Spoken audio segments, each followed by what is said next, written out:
debate on defending democracy. But first, we have an announcement by Connie Reuter. Yes, good morning, everybody. Today is the 22nd of March. For those who live in Brussels and in Belgium, they are aware what happened 3 years ago. It was at 8 o'clock, the terrorist attack in Brussels airport. It was at 9 o'clock, the terrorist attack in the metro station, which is next to here, which is Maalbeek. There were 32 victims who died, hundreds of blessed, injured, and still suffering. And I think if we speak on School of Democracy and Democracy Days, we cannot not start the day with the commemoration without commemorating the victims. So I would like to propose that we have a minute of silence for the victims of the terrorist attack of the 22nd of March, also having in mind to what happened in Utrecht, to what happened in Christchurch. So I think this is in line, this is a minimum what we can do to commemorate these victims, and for those survivors and families to say you are not alone, we have not forgotten you.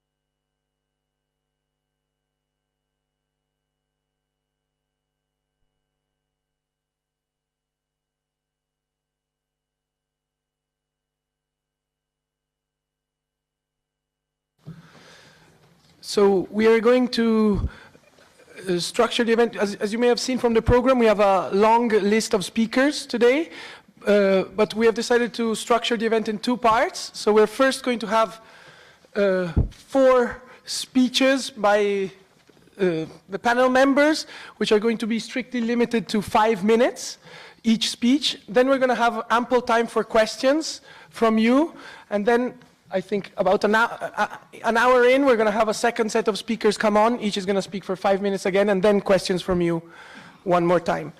We're going to begin with our first speaker, Katiusza Marini, President of the Party of European Socialists, Group in the Committee of the Regions, and President of the Umbria region. Buongiorno a tutti. Good morning. A tutti.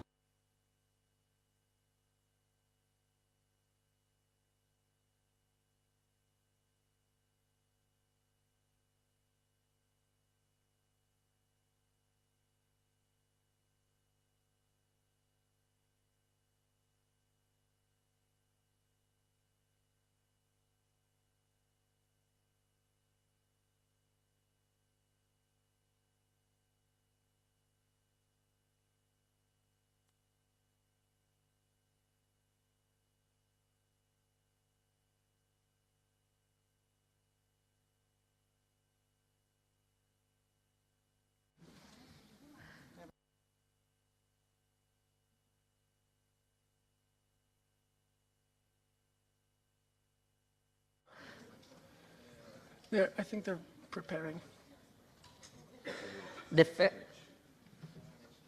Can you hear me now?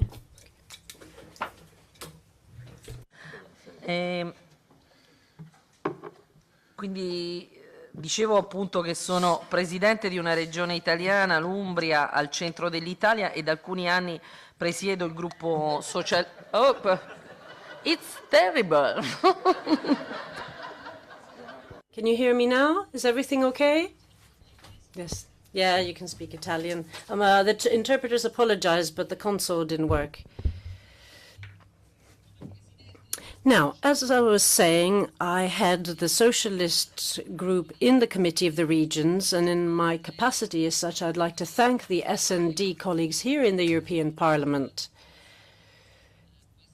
It was their idea to take this initiative. They're the ones who dreamt up this school of democracy. It's very important not only for you, but also for us who are involved in the work of the institutions. That is the whole point of having a discussion this morning, because it gives us the opportunity to hear your views, to hear your proposals, which can feed into our work. It helps us hear what society wants, and it feeds into our work and helps us take decisions. Now, there are 4 points that I would like to raise this morning. The first one that I'm interested in relates to generational issues.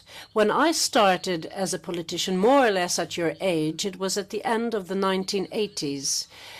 Those were years where the Berlin Wall was still there. The Berlin Wall fell when I was a university student.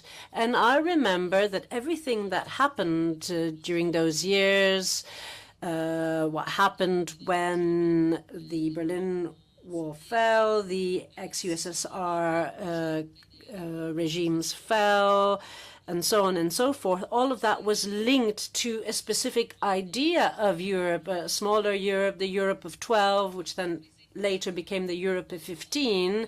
So Europe represented democracy. It was a symbol of democracy and freedoms. It was thanks to its project that we had a Europe that felt that thanks to democracy and freedom, there could also be economic growth and there could be redistribution as well, though it was a project of change, equality, and opportunities.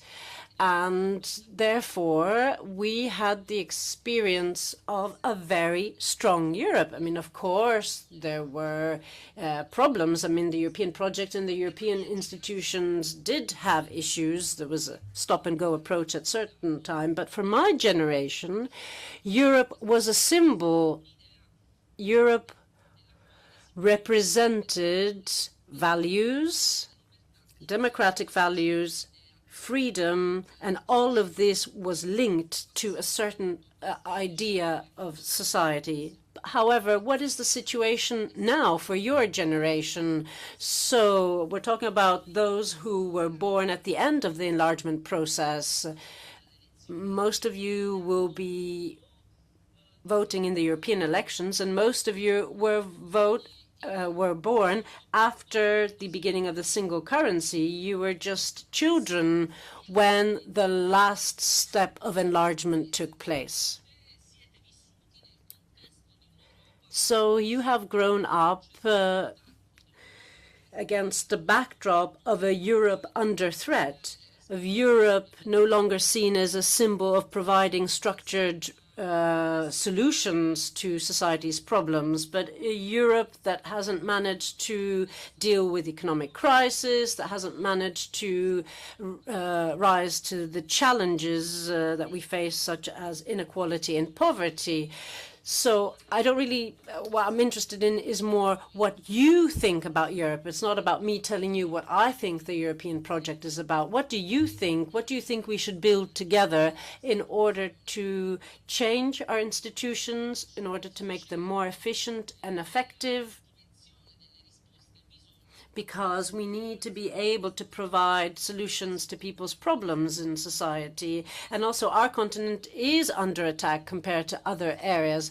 Now, we are talking about democracy, and we live in a world that is very different to the world that I lived in, that my generation lived in, that felt that democracy, individual opportunities, and social welfare went hand in hand. There are areas in the world that are not democratic, or that are scarcely democratic, just very lightly democratic, if I might put it that way, do have very high economic growth and to some extent are redistributing wealth. So Europe faces an enormous challenge. We have to continue protecting the principles and values of freedom and democracy, and we've had a welfare state for decades now. But now we have to look at how to face new global challenges. I'm thinking about what we're doing in the field of climate change. We're the only part of the world that has institutions that are working together on a project that wants to tackle climate change. Now, I also represent local authorities, and I've got young people in front of me who are part of the School of Democracy. Now, local institutions are also about encouraging people to participate politically, to participate in community life, in political life. We have cities, towns, and regions, and they represent centers of excellence. They're a type of local lab, if you like. I know that over the last 2 days, you've paid a lot of attention to issues of inequality and climate change, and I still think that cities and regions are the places that have experimented with certain best practices. We could have these smart labs that fight against inequality, social inequalities, that can also look at participation and that have looked at social inclusion as well. So what can this all represent for you? We feel that it's extremely important for younger people to get involved. The third point, and I'll wrap up soon, is about culture. We need to take ownership of culture too. It's not just about important values and principles. Culture is linked to the fight against inequalities. We need to promote opportunities for younger people. We need to reappropriate culture and the cultural dimension in Europe. Europe has always been a place where democracy has flourished. So what does this all mean? It makes me think of our roots, but our roots have to be something topical. I'm just going to go through a list. You've got the UK and their parliament, a cornerstone of democracy. France gave us their ideas of division of powers, freedom, equality, the secular state. Greece, with its ancient values and philosophical views on democracy, Italy and Germany with the idea of the state and its philosophy, the Netherlands with economic freedoms, Italy with humanism, as I was saying, and then, of course, the issue of tolerance and religious freedom in the Netherlands. So we are a continent that has these very deep roots, and we can share this and make this part of the European project. Now, for you in your 20s, more or less, we have to look at how, as socialists, we can tap into this. We can harness our roots and feed this into democracy. You can look at our history and draw inspiration from history for the future. So these are my thoughts. Thank you very much.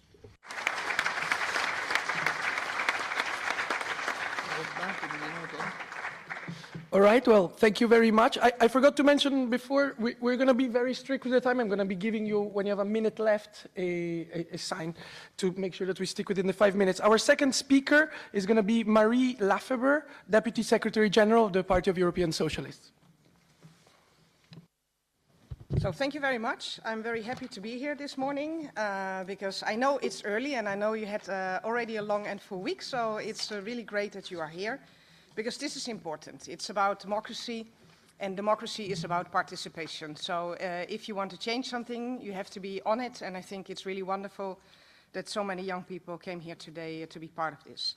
So as Katusha already said, it's, the growing inequality is really a fundamental problem. And it's not that we have seen inequality decrease in the past couple of years. On the contrary, we've seen a growing inequality when it comes to opportunities, but also when it comes, for example, to income.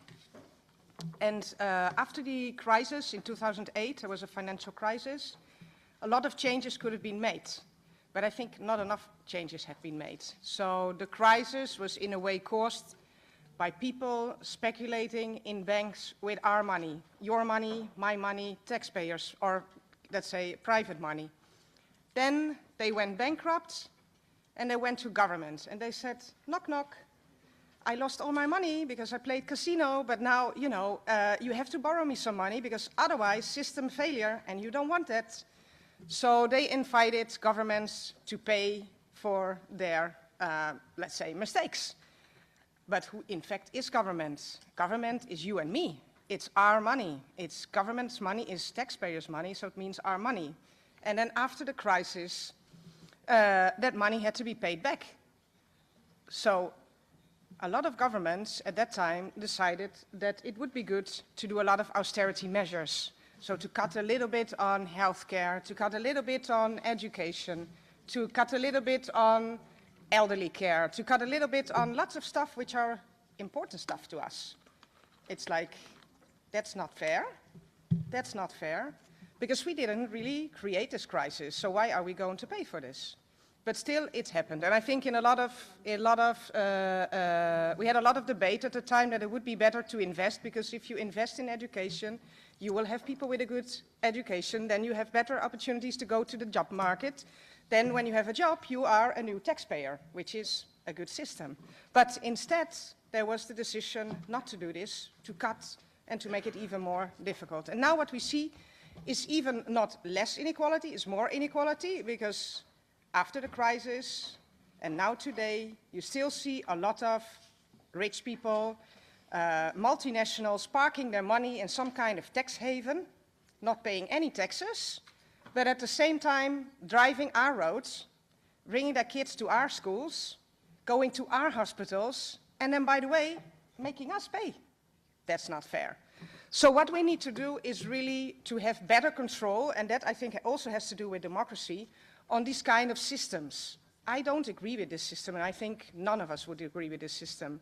So what we need to do is to try to tackle tax evasion. Tax evasion is these people parking their money outside of the European Union.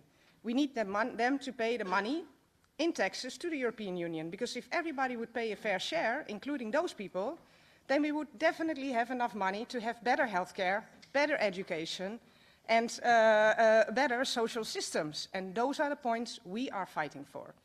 So this is really important. And I know the S&D group in the European Parliament has done a lot of work on this matter, because this is, of course, not the magic solution, but this is one of the very important elements we can use to decrease inequality. But how are we going to do this? Well, Europe at the moment is not really progressive, to be very honest. I think you have seen it. You have experienced it. It is quite conservative and neoliberal. So choices are made not with our proposals, but are being made by others. If we want to change that, and I think you will not find any social democrat or socialist in Europe to say this is a paradise and this is perfect, I think everybody disagrees and thinks that we need to make changes. But how are we going to make these changes? Well, that's very simple. We have May. There is an election. A lot of people will tell you, this European parliamentary election, super boring, they don't make a difference anyway, but they do. I think now it's really important. It's the only democratically elected institution, body in the European Union, is the European Parliament. You elect people from your country, from your party, to represent yourself in this parliament. Very important. And you can hold them accountable. So instead of staying at home, what a lot of people would do is say, you know, I'm completely disconnected, I think it makes no difference. It does make a difference. It is really important. If we want to have a more progressive Europe, we need to make sure that we vote for progressive representatives. So what do we aim at? I think we have a debate a bit later on. But what I think is really important is that we are becoming more representative. Because what we see now in politics, we see a lot of guys in suits of a certain age. And I have nothing against them, because I think everybody should participate. Young people, young people, women, guys in suit of a certain age, elderly people, it should be a good mix. Because I think that is much more important. It's much more important. But in order to do that, we need to really engage with, for example, young people. Not to only say you are important, but also support you when you want to run as a candidate, when you want to participate, when you want to take decisions. Because maybe you don't have the life experience yet of 35 years in politics, but at least you have good and fresh and new ideas. But you need to connect that with experience. So we need the more, let's say, senior people to work with the younger people, because, you know, if we have the good balance, politics, first of all, will become much more fun, decisions will become much more better, and I think also Europe can be much more progressive. So this is my introduction. Thank you very much. Thank you. Thank you very much. Our third speaker is Connie Reuter, President of, Connie Reuter, Secretary General of Solidar. Excuse me. Yeah, thank you very much. Well, most of you, welcome again. I do not know probably Solidar, but if you look on the website of solidar.org, you will see in every country that you are coming from, there's an organization that is linked to Solidar. Well, in a way, what is Solidar? It's very simple. It's the social justice network, acting in Europe and working globally and part of the social democratic family. I will not come back on the age question, but let me say the following. In particular, if you are walking around here in this house and you see assistants from EPP MEPs or from Liberal MEPs who are quite young, and then I'm saying, for the hell, I'm really young because what they are defending are old ideas and it's completely old-fashioned. And this has nothing to do with the age. It's the question, what are we standing for? What do we want to defend? And it has to do very much with the values and with the values of progress. Social progress is only happening if there is a share. You were speaking on the taxes. Social progress only can happen if you are engaged.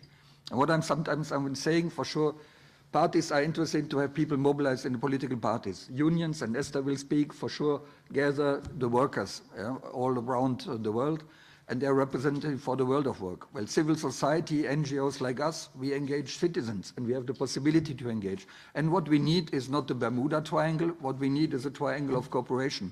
Social democracy is more than only governments and parties. Social democracy is unions. Social democracy is civic engagement.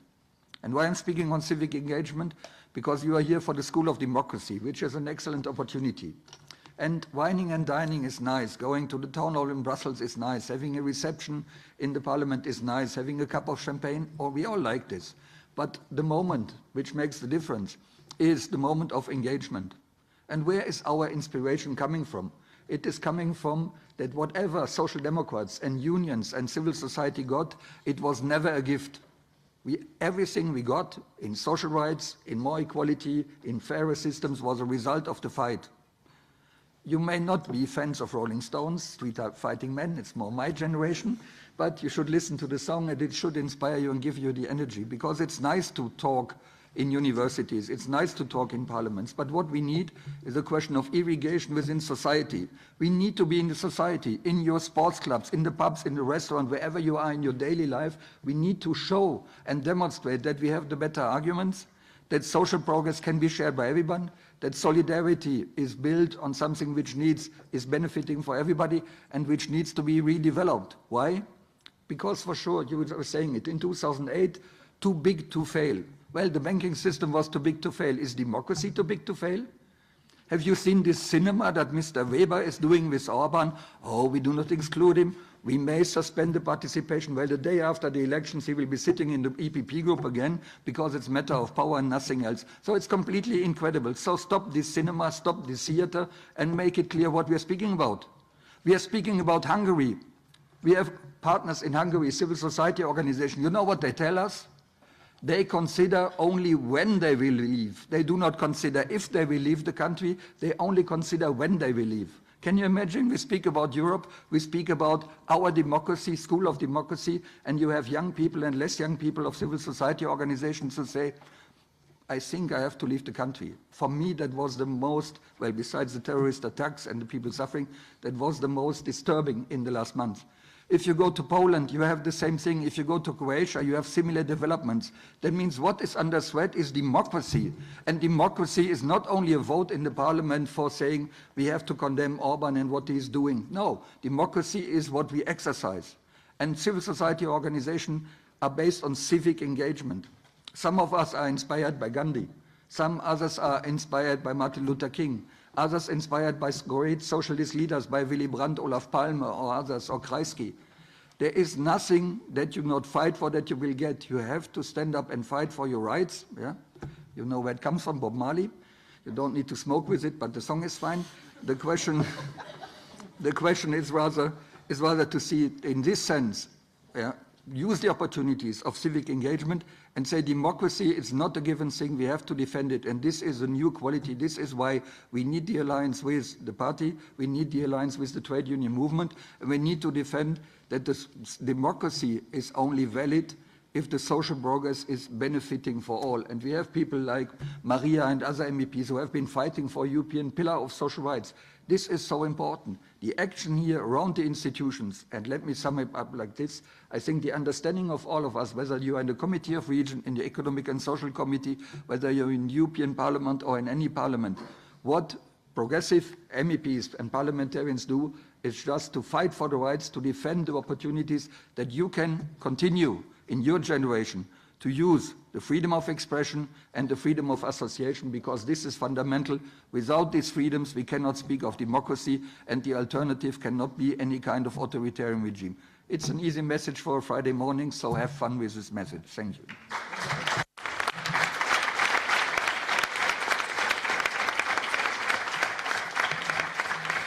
Thank you very much. Our fourth speaker will be Esther Lynch, Confederal Secretary of the European Trade Union Confederation. Good morning. I'd like to introduce two ideas into this discussion.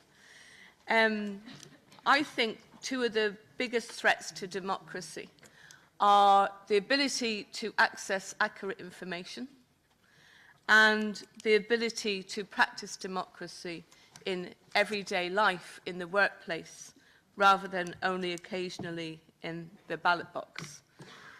For the first one, I'd like to give you an example from this morning. When I turned on my Twitter to see what was going on, I saw an ad for titanium dioxide as being something really important for the green economy. It might or mightn't be something very important for the green economy.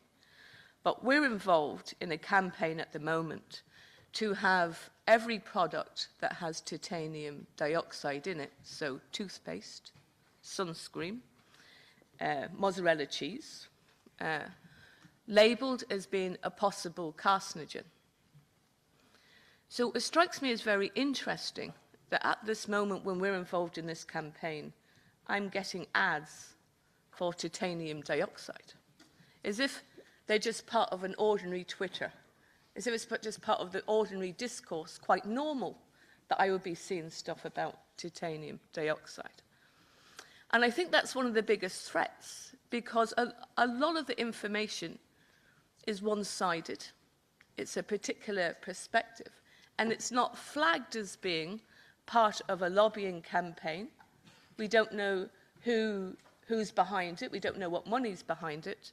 And nobody ever says, oh, and by the way, this is part of a promotional campaign for a particular point of view. Now, if you and I go to the movies and there's going to be ads for Coca-Cola, so if the hero is going to drink Coca-Cola, it says there's going to be product placement in this movie. So at least we're warned about it. Whereas in my Twitter feed, in your Twitter feed, I suspect it's some kind of geo system that everybody who comes in this vicinity hears a good news story about titanium dioxide, because you never know when it might come to a vote. And the reason this is really important to us is because in the workplace, titanium dioxide, in its dust form in particular, is a carcinogen that we're trying to have substituted. I should say, of course, titanium dioxide is in your toothpaste, all it does is make it white. That's it. Doesn't help clean your teeth, doesn't do anything else. In mozzarella cheese, it just makes it white. It has some value in sunscreen because it helps the reflecting of the UV light. But I think that part, that's a bigger problem than we realize, because we all recognize fake news, the obvious stuff. But there's a lot of information out there that's one-sided and not flagged as that. And I think that's a big threat to democracy. So I'd like to put that into your considerations. I think the other big issue then is apathy, people feeling that it won't make a difference, they're all the same anyway. And that's already been spoken about very well. From my own experience as a trade union advocate in this House, this is where we come. We come to the European Parliament to get help. We come here hoping to get help for workers, and so this is the place where we get heard.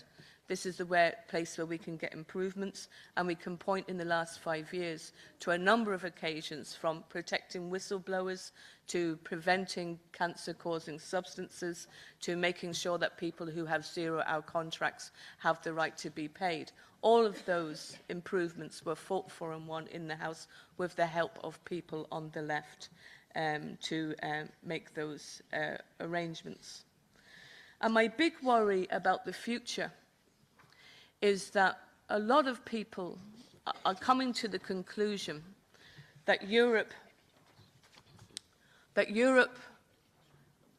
can't be trusted, and that the way in which we protect ourselves is to have a return to nationhood.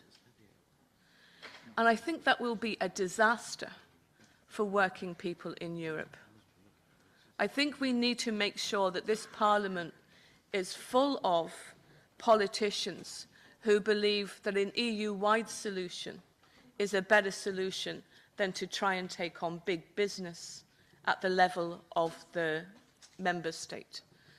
Small countries such as my own in Ireland can't take on an Amazon, can't take on an Apple, can't take on a Google.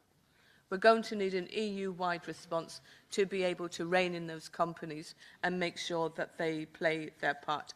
I just very finally want to say there's the importance of workplace democracy, the fact that people in their everyday lives get an opportunity to be active agents, to stand up for themselves, to have a voice, to be heard, shouldn't be underestimated, because if in your everyday experience you're denied a right to have a say, to make change, then it's so much easier for those politicians, particularly on the far right, to say the whole system's finished. You can't trust any of the institutions. You can't trust trade unions.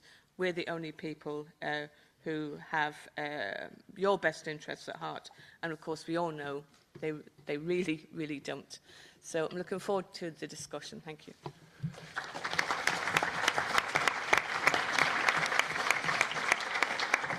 All right, thank you very much. We are now going to move to the Q&A, with the first part of the Q&A, which will last for about half an hour and is going to be moderated by James Fontanella-Kahn, who's an FT editor and former Brussels correspondent. Thank you. Thank you, Carlo. So we'll take a few questions to start with, and then kind of state who you want to maybe directing the question to so that we know who's the appropriate person to answer. Show of hands. Start. Hi, a very good morning. My name is Pranav and I'm from India. So the job of a typical politician nowadays is to keep people in a perpetual sense of fear. Now, ideology cannot trump fear, nor can solidarity. So how do we deal with this threat and constant mongering of othering people in our own country? Because I don't think social democracy has a response to that, because this is pure fear, right? So how do we deal with this? Thanks. Thank you. Javad? Hi, Javad Khan from the UK. So Esther sort of touched on it when she was talking about workplace democracy, but sort of broader, building upon that, I just want to hear the panel's thoughts on economic democracy, because for too long, social democrats in different countries within Europe were complicit in the privatization of many public services. And I think it's about time that we launched a big campaign to bring many services back into public ownership and give power to people over the economy. So I just want to hear people's thoughts on economic democracy. We'll take one more, yeah, from the front.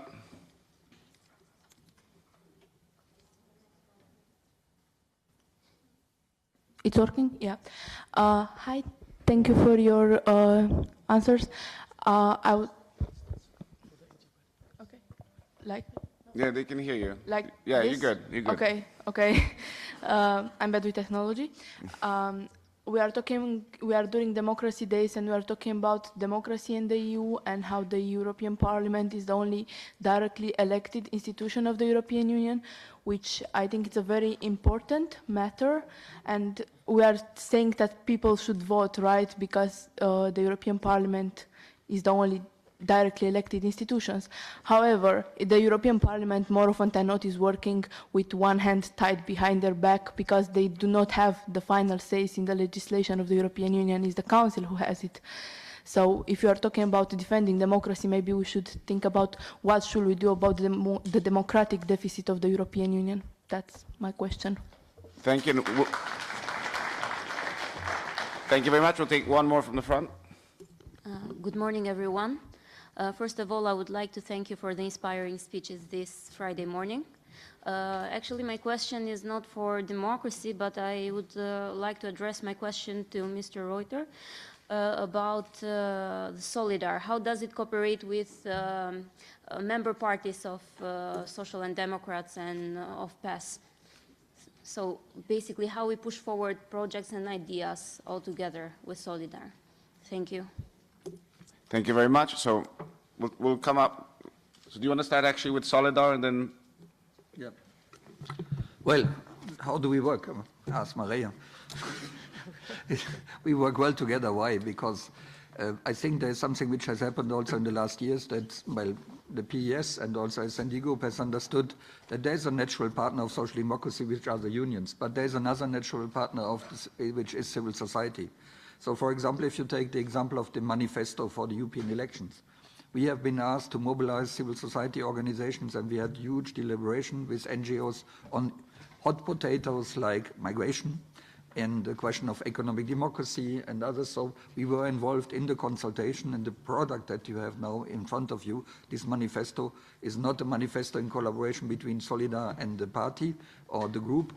But we have been contributing also through mobilizing civil society with a double effect.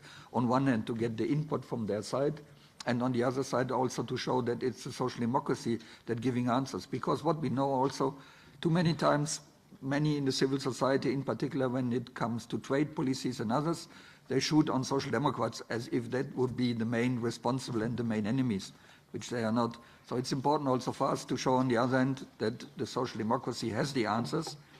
Last word on this, we are not a party organization, but we are historically part of the family, and this is why we engage on the side of the family.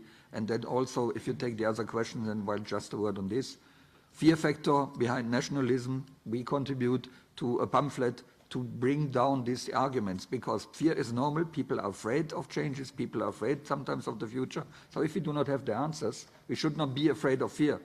We should take it into account and find answers. And I think social democracy, unions, and progressive civil society, they have them.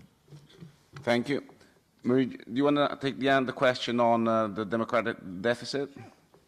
Yeah, first of all, just I forgot to say, we are Party of European Socialists is a cooperation of 33 social democratic, socialist, Labour and democratic parties in the European Union. So we work in 28 states plus in Norway.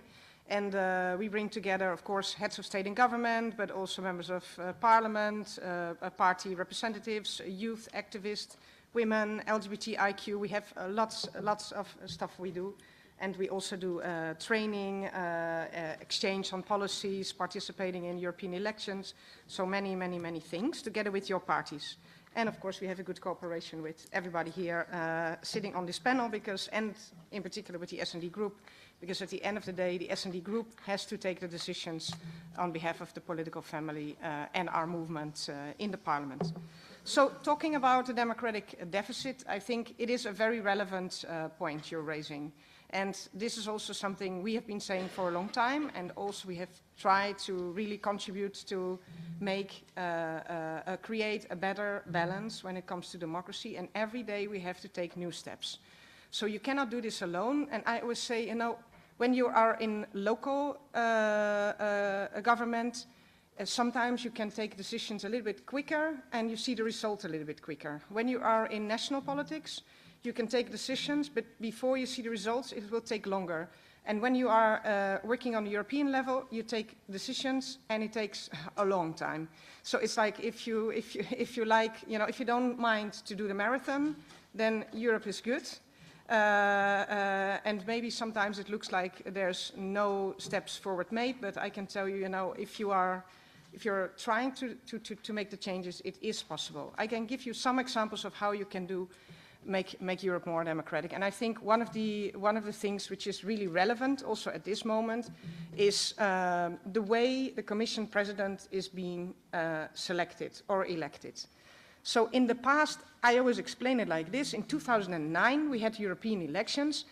And after the European elections, you know, you must have a new Commission President. And how it went in the past is basically the heads of state and government locked themselves into a room after the European elections, looking at the balance, what is going on, and then after some time, white smoke comes from the chimney, ta-da, Commission President. In our opinion, this was not very democratic. Let's say not democratic at all, because you feel that you have no influence. And in 2009, we had a little issue because we had several good candidates coming from our political family, but at the end of the day, everybody supported someone from a different political party, and that led to some turmoil. So we decided in the Congress in 2009 of the PES that in 2014 we should have one candidate on behalf of Social Democrats and Socialists to run for the position of Commission President, and we should have an open and transparent democratic process to select whatever we want to do, this candidate. And so all our parties were engaged in this process, also all our partners were engaged in this process, so Committee of the Region and S&D Group and FEPS and the youth and the women, and everybody had been engaged in this consultation. At the end, we had one candidate, and I think it was very brave. It was Martin Schulz. He was, at that time, the President of the European Parliament, and I think it was very brave because it was not clear that this would all work. Because Merkel said, you know, very nice with you common candidate stuff, but at the end of the day, I am in the council, and if we don't like it, we just choose our own person. So it's like, it was not sure that it would really work. At the end of the day, Martin Schulz did it, also being helped by the new regulations, and also we had another candidate, Juncker, who ran for the EPP. Even if I don't like Juncker, because I think he is not a perfect candidate, because he's not a socialist, I think at the end of the day, it is good that he was the one becoming Commission President, because he was a common candidate. I don't say that this system is perfect. I mean, better to have a system like in the United States, you all elect one president, we go for one president, you can vote for this person in every single state. Yes, sure. That is a good I'm going to jump in there. Yes. As a reporter, do you think it will work again? Because we know what happened like 5 years ago. Do you think a candidate from the parliament, from the Spitzenkandidaten, will make it this time round? Or you will be... So. No, You hope so, but yes, do you think it will actually happen? No, I think it is very important. So this is what we are working for. Because even if it's not a perfect situation, we really believe that this is a step forward in creating a more democratic and transparent Europe. I mean, it might be a drop in the ocean, but to me, this is something really important because it's symbolic. And by the way, we were the only party coming with this wonderful idea. None of the others wanted to do this. So it's because of socialists in Europe that we are here where we are today, that we have common candidates running in this race. So, do I think this person will become Commission President? Yes, we have a new Commission, a common candidate, Commission President nominee, who is Frans Timmermans. At current, he is the first Vice President of the European Commission, and I think he has very good chances because the EPP comes with a guy like Weber. I'm sorry, but you know, I said that Juncker is not my perfect candidate. I can tell you, Weber is really far from that because he doesn't represent anything we stand for. So this will be very interesting, and therefore it's really important that people go to vote, because I think still we can make improvements. Like, why can't we vote for this person in every country? I think in the future it would be great that if you cast your vote, for example, in Italy, or in Bulgaria, or in Romania, or in Finland, or in Sweden, or in the Netherlands, that on the head of the list, you can all vote for this one person and then vote for the candidates for your country. Because then you have a true European spirit, and then it makes a difference. Because now I can only vote for this candidate in the Netherlands. Totally. I appreciate But it. I think we should be able to vote for this person everywhere. Thank you very Small much step, for that. But important. Thanks. There's a question about fear that you, Connie addressed a bit, but Katyusha, like you kind of live this as a kind of as president of a region, you have a very strong connection with like local authorities. You see this, we were talking before about Perugia, how there's been a switch to people voting for the Lega Nord in areas which were traditionally controlled by red forts, right? And a lot of it was driven by fear, right? So what are you doing to respond to that fear?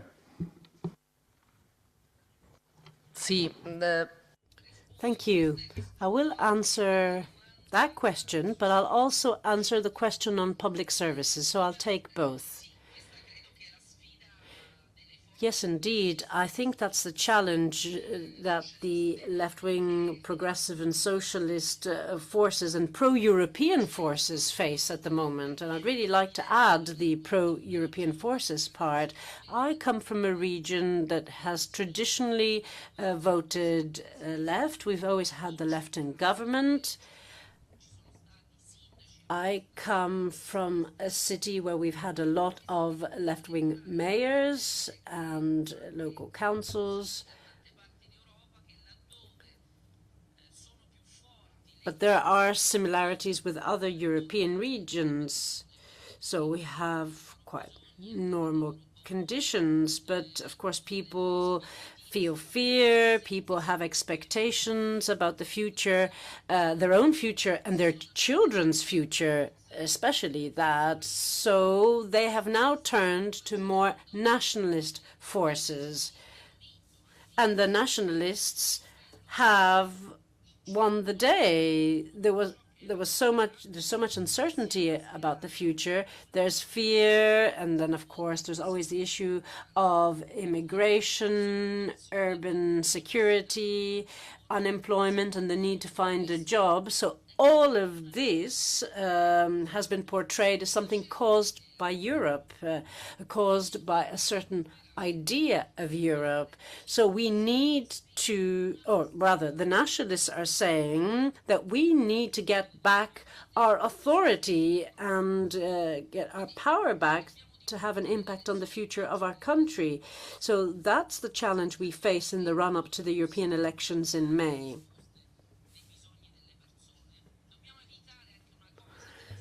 So we can't just leave it up to the nationalists, and it's true that the left has made mistakes. We have always said that it's citizens that are making a mistake by the way they're voting, and I don't think that's the approach. We have to understand that the left hasn't really managed to engage in dialogue with citizens about these fears.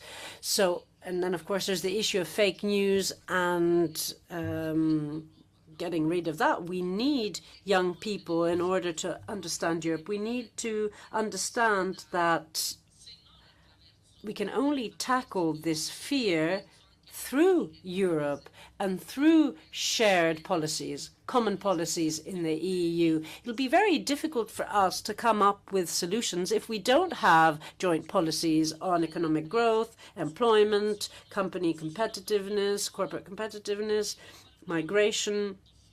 So we've got our work cut out for us. At the same time, we have to have the strength to come up with new ideas, a new way of thinking. We've got the needs of today, which are similar to the past, but we can't just use past recipes, past formulae. We need to think about the contradictions that exist, and so we need a new way of thinking. We need to think outside the box. We need to think about employment policies, wealth redistribution policies. Marie said something important. We need to rethink taxation and the concept of taxation. It can't just be local and national in nature. So we have these very serious challenges, and we have to come up with new recipes, new ways of tackling this, and we need alliances, we need social alliances and the strength to share this. One last point. I'd like to give a very quick response to what was said about public services and privatization. Let's be very careful here. We have to tread carefully. So public services weren't always a synonym of efficiency. That's true that we had to go down that road, but citizens have fundamental rights, and it doesn't always work to leave it up to the market. Health, education, some of the pillars of the welfare state and essential public services are extremely important, and citizens want the local and regional authorities that represent citizens' rights to be responsible for this. So it's not just about making these services public, but it's about the role of these institutions in these essential services. Because we don't want these essential rights to become something that's traded on the market. And I think that the left made a mistake when it took that approach in the past in some countries. Would you like to take Javad's question that you kind of do you mind just repeating your question again, Javad, quickly? So it's basically on economic democracy and how we can push for new forms of ownership and new forms of public ownership. So, what I'd say is that I've worked in both the public sector and the private sector. I think the accusation that the public sector is inefficient doesn't stand up to real scrutiny. I think the private sector is inefficient.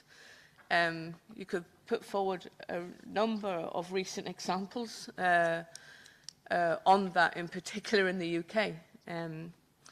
So I think we need better tools for decision-making than ideology, which is what my original point was. I see a lot of decisions being made on ideological grounds when they should be made on better quality, better informed information.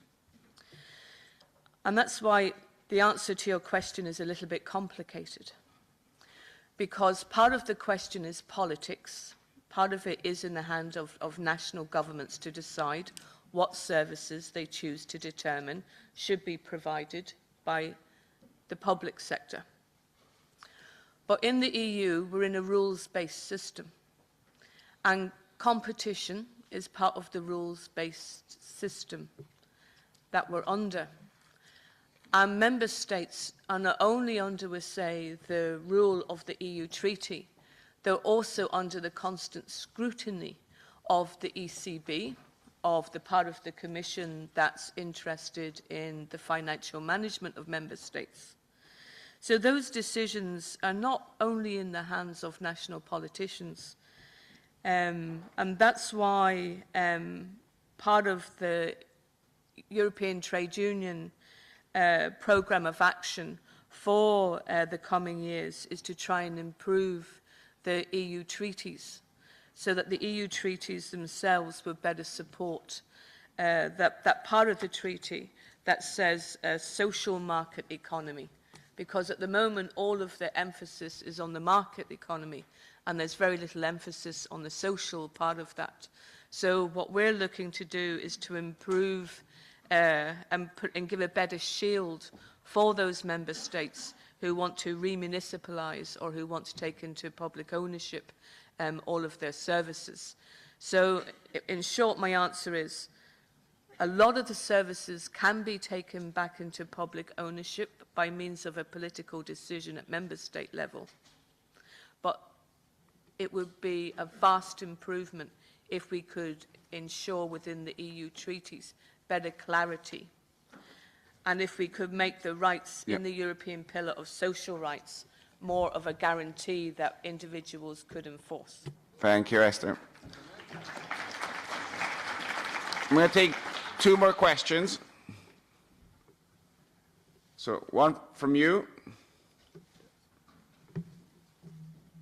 There's only a bunch of guys. I'm very concerned here. So you want to start with your question? Yes. Thank you. My question is for Mary Lafeve. First, thank you, because it's very refreshing to hear Jan Cialonka talking about grassroots activists and you talking about LGBTIQ+ and gender equality, diversity, age. So that comment on the guys on suits, thank you very much for that. So my question is, what are the specific measures that a group like S&D can take for representation of diversity? I think when we are talking about democracy, representation matters very much. And sometimes I have this feeling like we can get this kind of uniform political elite that it's a big obstacle for the sense of belonging of people towards European institutions. So what are the specific measures that we can take as a group for that? Because diversity matters and representation matters. Thank you. Thank you. Hi. So it's a question and a comment together. So we were talking about the democratic deficit just before. And you asked a question about the European Parliament, and I think it's good to clarify that the ordinary legislative procedure is co-decision, where the Council and the Parliament do have equal footing. So I thought I'd just mention that. And then in terms of democratic deficit, where do you see the European Union going? So you just talked about the Spitzenkandidat, and I thought that was a legitimate question to ask. Is it going to happen or not, since the Treaty of Lisbon only says that the Council ought to take into account the European Parliament election? So it doesn't mean that the Spitzenkandidat of the party with the majority will inevitably become the Commission president. So it might be some form, the Council taking into account the election. So where do you see the democratic deficit going? So what do you think are the measures that should be taken going forward? Because often I feel like we're stuck in the literature debate of the past. So I studied political science, now I'm doing law, but in political science, we were talking about debates in the 70s when, the procedures were just not the same. So today, I feel like the democratic deficit certainly maybe not resolved, given the low turnout in European Parliament elections, for example, but often we don't compare that to the US. I mean, if you get 40% turnout, we're like, oh yeah, that's okay. But in the European Union, there is a problem. What concrete measures to address the democratic deficit? Yes, so what are the steps going forward? So not looking backwards of what's the democratic deficit been in the Thank past? you very much for that question. So we have very few minutes left because then we need to get the next panel. So, Connie, you wanted to say something then? I think you want to address again the question on the deficit and the Spitzenkandidaten? Yeah? Well, to be very short and to give the example. First of all, indeed, the question of public services, healthcare and education services at stake, and this is what Social Democrats defend. We also speak sometimes of social economy, others start speaking of social business, but so healthcare, education is more than a business, it's really a public service, it's part of the welfare state, and sometimes I dare to say publicly in speeches, welfare state is not an insult, it's a reference for us. But to come to the example of democratic deficit. Just here this week, there were negotiations in the trilogue on what is, for those who work here know, 883. For you, it will not tell you anything. But 883 was a negotiation on the question of portability of social rights towards other member states. So what is the trilogue? The trilogue is the committee in the parliament votes, the plenary has to vote later, but then with the mandate of the employment committee, it goes into negotiation between parliament, commission and council. And somebody has said it, the problem is the council, because this is where the member states block. And this is the question also, like Esther said, it is not on the question that we need portability of social rights, which is more than evident. It is ideologically driven that some refuse and some use the lack of transparency of trilogue negotiations, because sometimes people who sit there are from the parliament side and are astonished to hear that the council has a mandate, but the mandate comes from whom? So the problem is social progress. If you have a good resolution from the parliament, if you even have the support from the commission, that can happen on these progressive things, but then it ends in the council, and who is the council are the member states. And I think this is the sort of the democratic deficit. Thank you. So we just have 1 more minute for this panel. We actually, I've been told we got an extra 5 minutes, but I didn't want to give it away. Please.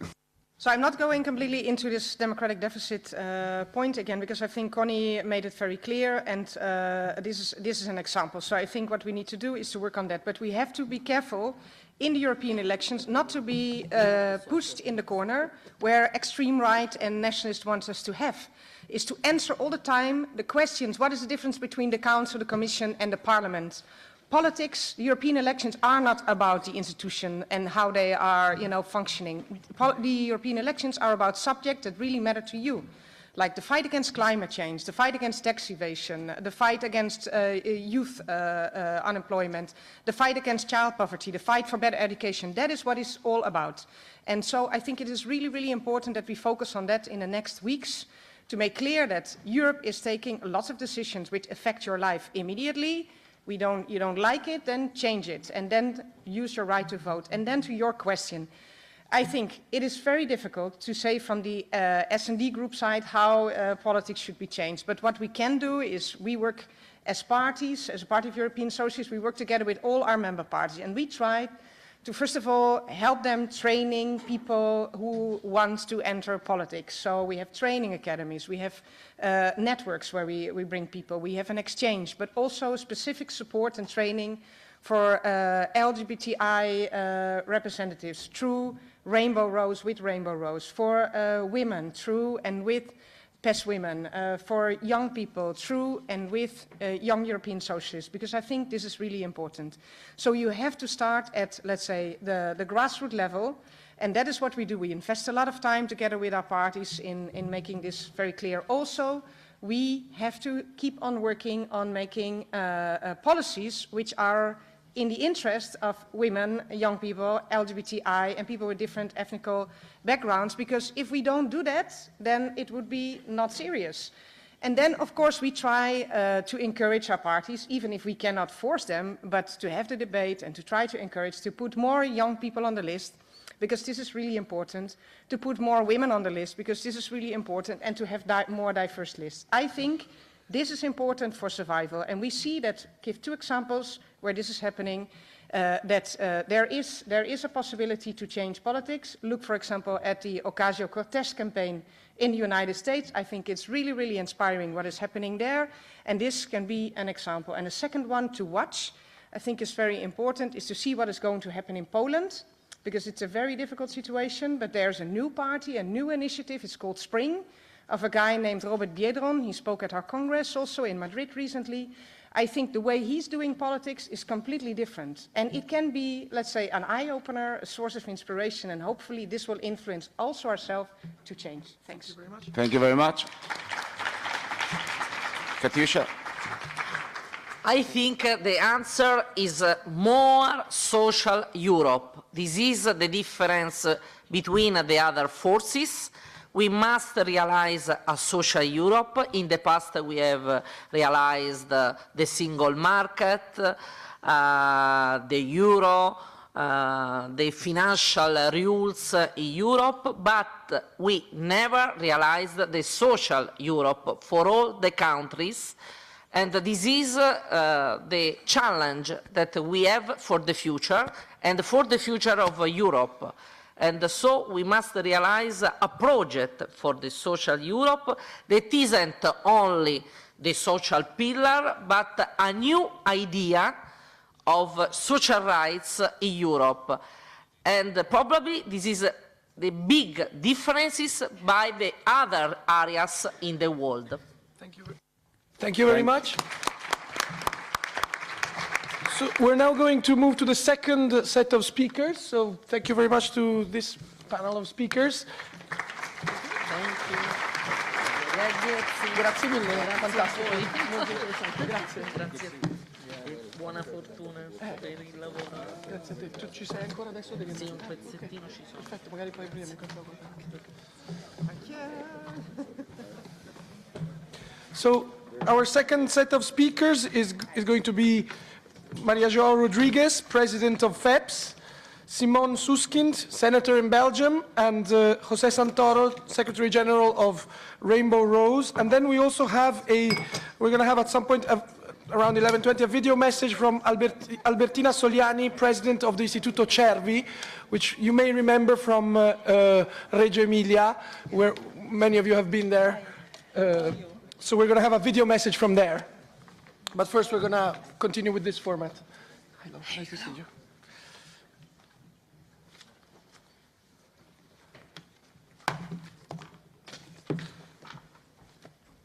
All right, we're going to continue with the same format. Speeches are going to be strictly limited to 5 minutes. I'm going to be giving you a message when it's 1 minute to go. We're going to begin again with Maria Joao Rodriguez, President of FEPS. Thank you. Thank you very much. Good morning, everybody, and a warm welcome to the European Parliament. I'm the President of the European Foundation of Progressive Studies. I'm also Vice President of S&D Group. Look, let me tell you what I have in mind when I look to you. There is a lot of common between us. As a teenager, I went through a big revolution in my country, Portugal, and I understood that the impossible can become possible. This was my first experience. And then I had an Erasmus experience, and I fell in love by Europe. Because this is a unique experience of exchanging ideas, and European solidarity among Europeans was so strong. And then I decided to go to European politics. And I made the tour of European institutions, European Commission, Council of Ministers, now European Parliament, in the civil society. I was in different moments of European history, the Lisbon Treaty, the Lisbon Agenda, and now here we are. And I really think that this idea of a school of democracy, opening the walls of the European Parliament, is the best thing we need to do. Because from my viewpoint, the European Parliament is somehow an old-fashioned institution, so we need to reinvent this. And that's why we need to listen to you. And that's why we have this school of democracy. Now, let me tell you my assessment about the situation. First thing, I really believe that European Union is the most beautiful invention of humankind. I really believe. And I see this every day. Nevertheless, this is also a permanent battle. You should know this. A battle between conservatives who say, well, things are okay, let's keep things as they are, this is good. And those who want more, those who are progressives, as us, as we are, we want really better and more for all of us.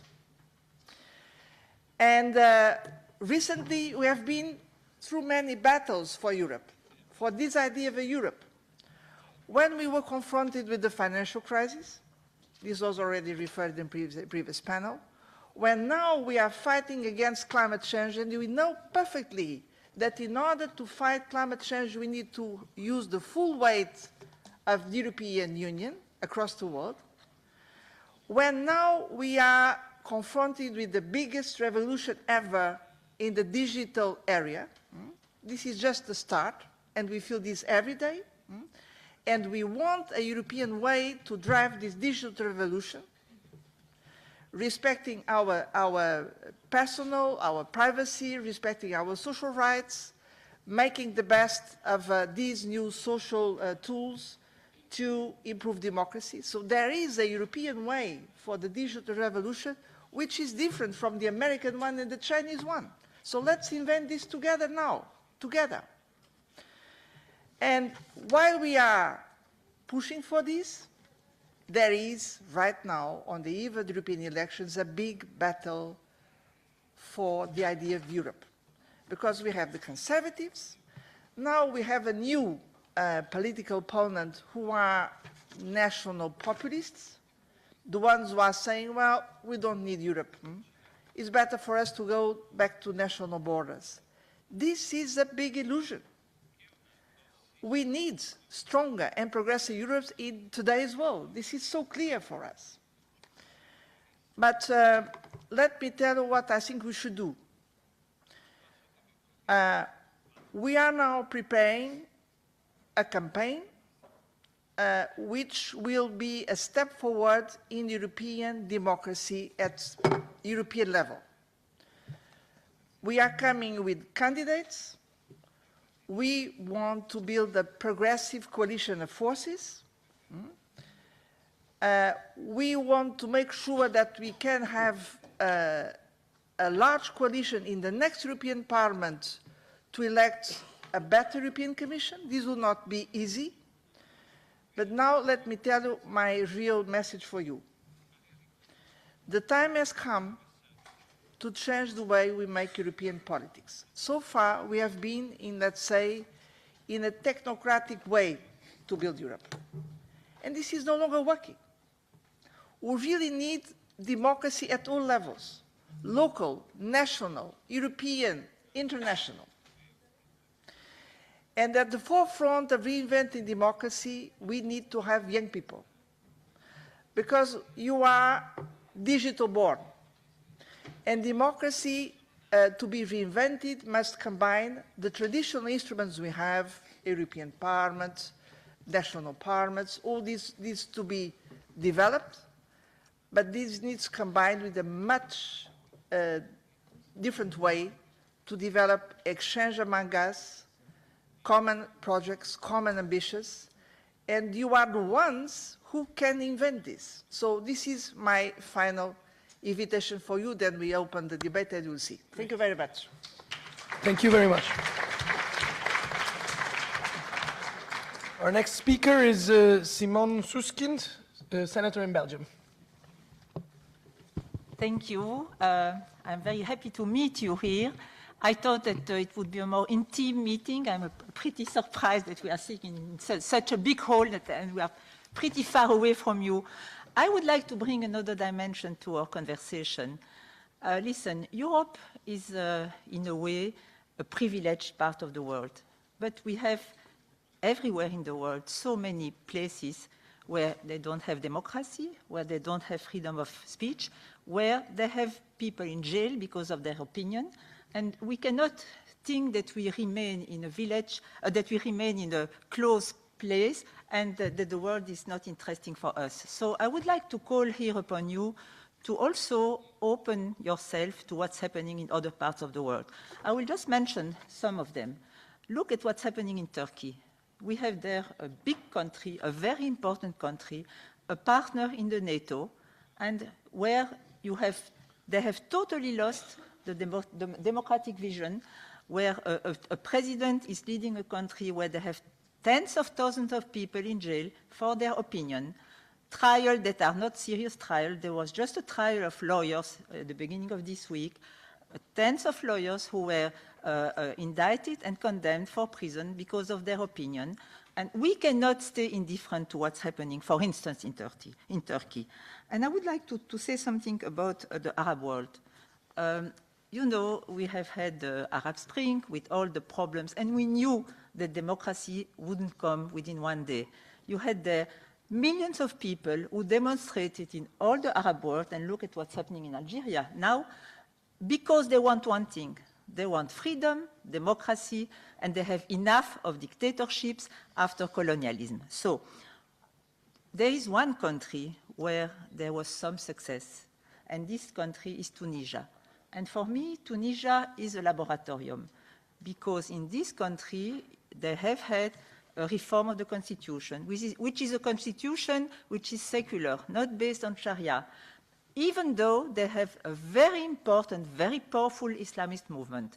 They voted, I have no time to get into details, but they decentralized the country, and they had municipal elections last year, where they voted with the Islamist party, absolute parity for the election. We were speaking earlier about women, political participation of women, absolute parity, vertical parity, one man, one woman, one man, one woman, and horizontal parity, which means that 50% of the list of each party has to be led by a woman. And you know what were the results for these municipal elections?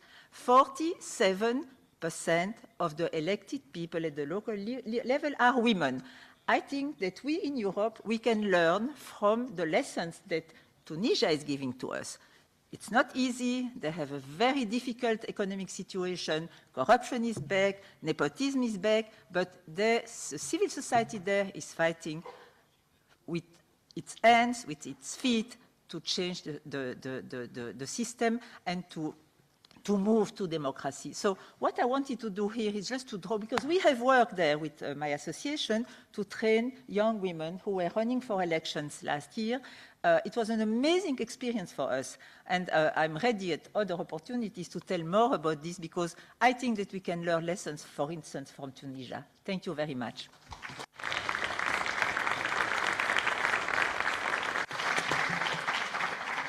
Thank you very much. So now again we move to the Q&A, which will again be moderated. Oh no, sorry, forgot. Sorry. My mistake. I'm sorry. I got distracted. Sorry. We're going to have it now, the intervention by Jose Santoro. Sorry, excuse me. Secretary General of Rainbow Rose. No worry. No. I thought I was the one that was parting. I thought I was the one that I was parting yesterday, but I think that you're joined too. But anyhow, really, I don't mind, because actually after such two women as Simone and Maria Joao, that I just want a minute, because actually it's funny, because I met Simone like 6-7 years ago when I came also on a trip to visit the European Parliament, and she welcomed us in the Francophone Parliament in Brussels Parliament. And then Maria Joao, that I remember always, I met her in a summer camp, and then I saw all the progress she has made. She has put her report on Juncker's table and had him accepted. She's a so nice person, as well as Simone. So I'm super happy having been here behind like such two strong women. Anyhow, I come here to talk about my book. So mine is very specifically, I just want to put on the table that, like, I know that many of you know, but like, when we talk about LGBTI rights and LGBTI equality, we are so far away from get the full equality in Europe. And actually, regarding the LGBTI community, there is a huge imbalance, and even we all share the same institution as the European Union, and before we always try to progress and have like equal like trade agreements or fishing areas, wherever. We never achieve actually to progress at all on LGBTI rights, because actually right now there are 8 countries inside the European Union where there are no protection for LGBTI rights, any kind of law, not anti-discrimination law, no cohabitation law, anything like that. Actually, it's funny that now the Balkan countries, which are so close for the accession, are passing laws, as we saw in Macedonia like a few days ago. I have here also a colleague from Albania that's so interested in also making the progress from the government and the party there. And it's sad that we as the European Union, Maria was saying that we need a very strong European Union to stand against the backlash and the hate speech and the populist approach that many political movements are using across Europe. And this is like what we have to get like all past, like anti-discrimination law, education, and freedom of movement, because, so just speak about the freedom of movement just for you to realize how it works and how different it is being an LGBT person inside the European Union. So actually I'm Spanish and I can marry my boyfriend in Spain. We marry our husbands, we can adopt children, we have children, and then I work for the European Agency of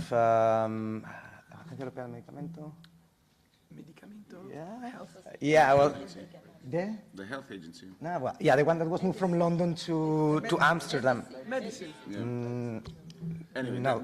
Anyhow, so it's one of the issues that actually, like many of the other cities, loses, because then if we move as a family to Poland or to Bulgaria, we lose all the rights. So actually, if we live in Spain and my husband wants to get the kids from school, he can. If we move to one of those countries, he cannot. And if something happened to me or to him, whoever is the one registered as father, the kids automatically go to foster care because the other person doesn't have the right. So that's just an example that why we really need to strengthen our forces all together. But also I must say here, and the European campaign is coming soon, that we, the socialists, social democrats, we have to be strong and speak loudly because LGBTI rights are in our DNA.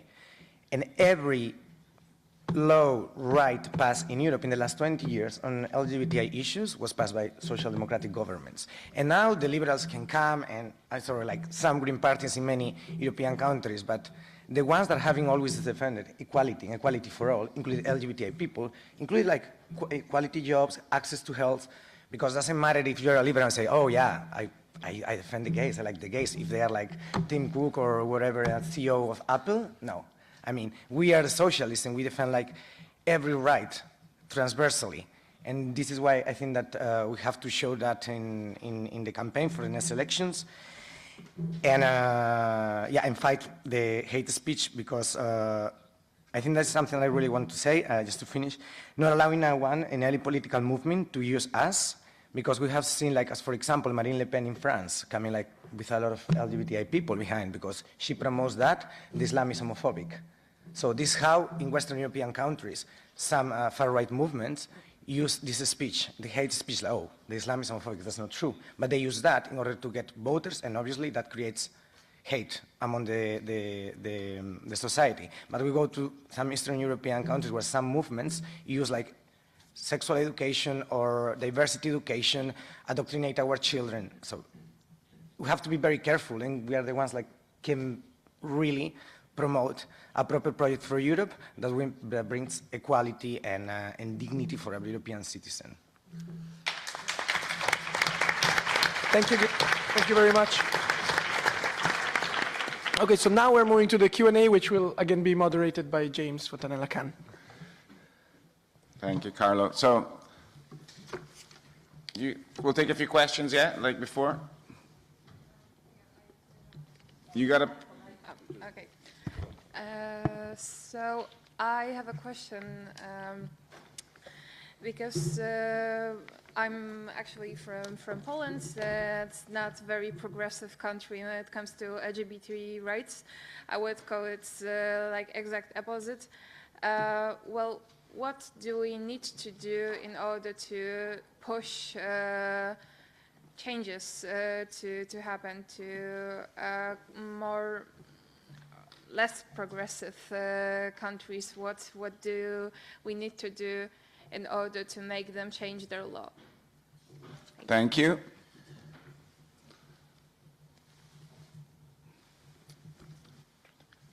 Hi, I'm Anthony from the Czech Republic. So for as long as I remember, and probably for as long as I live, Erasmus has kind of been a silver bullet or a magic bullet for European integration, European mobility, etc. But I think there's kind of an obvious problem, and that is that Erasmus primarily affects and is enjoyed by university students. Now, so Europe has gained the loyalty of a large part of the professional class and the educated population, but not everybody goes to university. Not everybody can go to university. So that's kind of a problem, I think. I think we're seeing maybe some of the repercussions of this. How do we get European programs, pan-European programs, programs of mobility, programs of integration for non-university educated people? Thank you. Thank you. That's a very good question. So, thank you. So my name is Anne-Claire, I come from France, and to be honest, even though we have the European elections coming very soon, I feel like these days, right-wing and conservative ideologies and so parties also are spreading over Europe, and I think they are the loudest right now.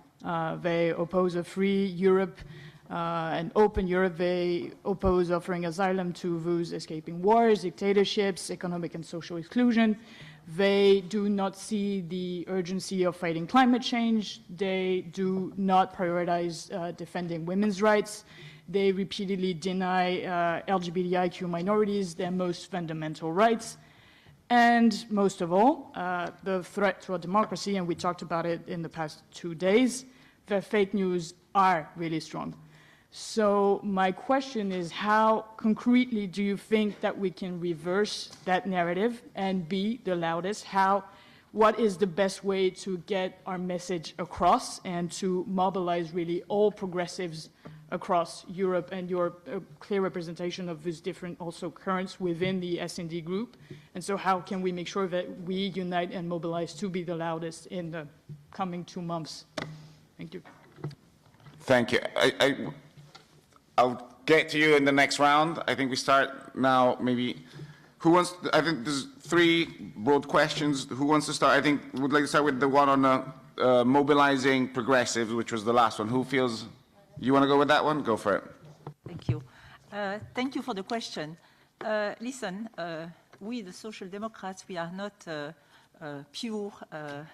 When you look at some European countries where social democratic parties are in power and that are not really Democrats, okay? We need also to deal what we are doing with those leaders who are not better than Orban, finally.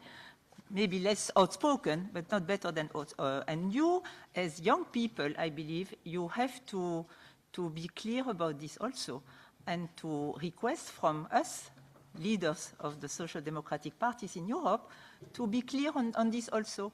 We have seen what has happened with the EPP and Orban the 2 days ago, which is a kind of, we can discuss the solution, but we are not doing our job, our duty, regarding, for instance, the leaders of Romania, regarding what's happening in Slovakia. So I think that you, as young people, you can also mobilize yourself on these issues and say to your leaders, those in your countries, and you as European young people, that there are things that are not acceptable, that leaders who don't respect our values are not acceptable. And this is a job that you have to do in your countries, with your civil society.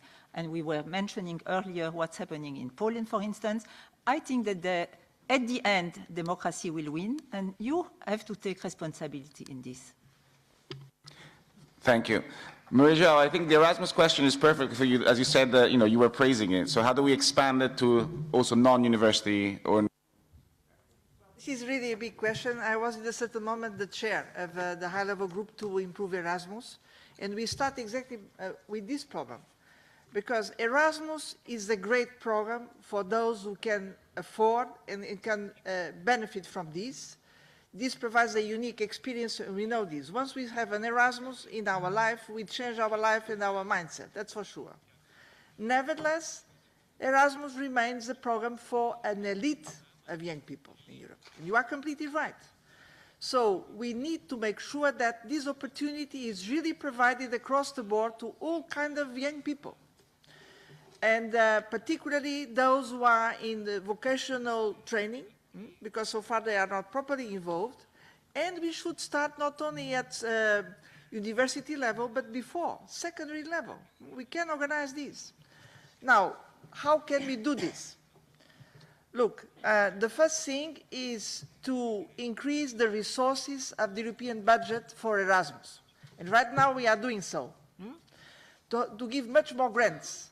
Second is to combine the European grants with national grants exactly for the young people who cannot afford. And we should also involve European Investment Bank to provide the necessary means. So I need to be short, but just to say that you are completely right, and we are working in this direction. But now my main point is the following.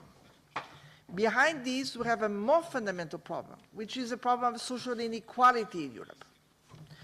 And this is our core mission, to fight these social inequalities, the old ones and the new ones. Now let me tell you what I consider one of the most important achievements of social democrats and progressives over this mandate is the European social pillar. We translate this into real law. One of the laws, and you need to use this law, is whatever the job you have, whatever the sector you are, the region, you have 2 very important rights. Don't forget this. You have the right to a clear and decent labor contract with all the possibilities of a real labor contract. Second, you are entitled to full social protection. Don't forget this, whatever the country you are living in, You need to reclaim your rights. You are European young people. You have the rights of European young people. And these rights were adopted in this European Parliament. So let's use this as a big engine for social equality in Europe. This is my call for you and my invitation. Thank you so much.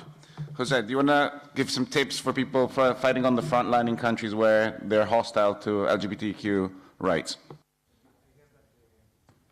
So on top of, obviously, of applying all the European directives from the Commission and respecting the law regarding the rights of the LGBT community, I think that it's important to talk to our relatives, to our friends, because all of us has someone, like a sister, a brother, a cousin, a son, a daughter that is LGBTI or can be LGBTI, and we want protection for our family. And one of the ways to give protection is creating social acceptance. And you create social acceptance, for example, participating at Prides. This is actually one of the things that our organization does. And on that sense, I'm proud actually that I have seen how many Eastern European countries has changed a lot in the last years. I remember going to the Baltic Pride in Riga like 3 years ago, where like 5,000 people marching between fences, like thousands of policemen.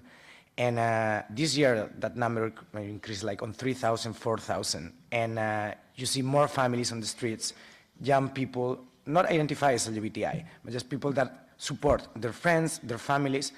And I think we have to talk.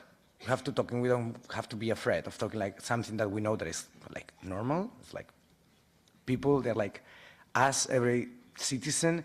And creating social acceptance, you can really make the change, every one of us, little by little. Thank you. So, take your question. Hello. No, sorry, you at the back. Yeah. You. So, hello, I'm Toby, I'm from Romania. And in the last 8 years in Romania we have socialist and Democrats government. And beside that, we never had support for LGBTQI rights. Instead, it happened that last year it was financed a referendum for so-called traditional family to change the constitution to say that the marriage is only between a man and a woman. And also 4 times was banned the civil partnership. So my question is, what does S&D group do about it, and how you as the European Social Democrats family are communicating with the Social Democrats from the national levels? Thank you. Thank you.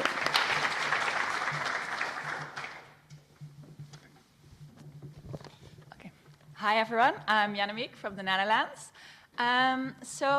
My question is about, so we've been hearing a couple of times this morning and also yesterday about like how important it is that young people are more engaged and that we listen to them, and I think we can all like only be happy about that and applaud that. But I also feel that we need to be a bit like critical here and really think about like what does it actually mean to engage young people in a meaningful way. So at home I work at an NGO, we work on sexual and reproductive health and rights for young people, and we work a lot with this concept. And I really feel like since the beginning of the event, I felt also something was a bit like off here. And I really don't want to offend anyone because I had a great experience. But like also I heard a lot of people talking, like saying they were in a session that was called a workshop, but it was actually a lecture. And in every plenary session, it's like, and again, no offense, the older people on the panel over there and the young people in the audience. And I think that's such a missed opportunity. And there's also good examples, happily, of course. And I remember like yesterday morning, for those who were in the workshop on a liberal democracy, that we really had the World Cafe sessions, and we could really build on each other's arguments. And I think that was so inspiring. I learned so much from my colleagues, and that was really good. But then like after that, like all day, I felt it was so different. And also like, yeah, of course, it's a school of democracy, but we're also all graduates of democracy. And I think there's really young people that have become experts in their fields in the last couple of years, but none of them have been asked to sit over there and share their stories and facilitated sessions. So I really want your reflection on how can we do this differently? How can we not just listen to young people, but really empower them and really engage them in a meaningful way? Thank you.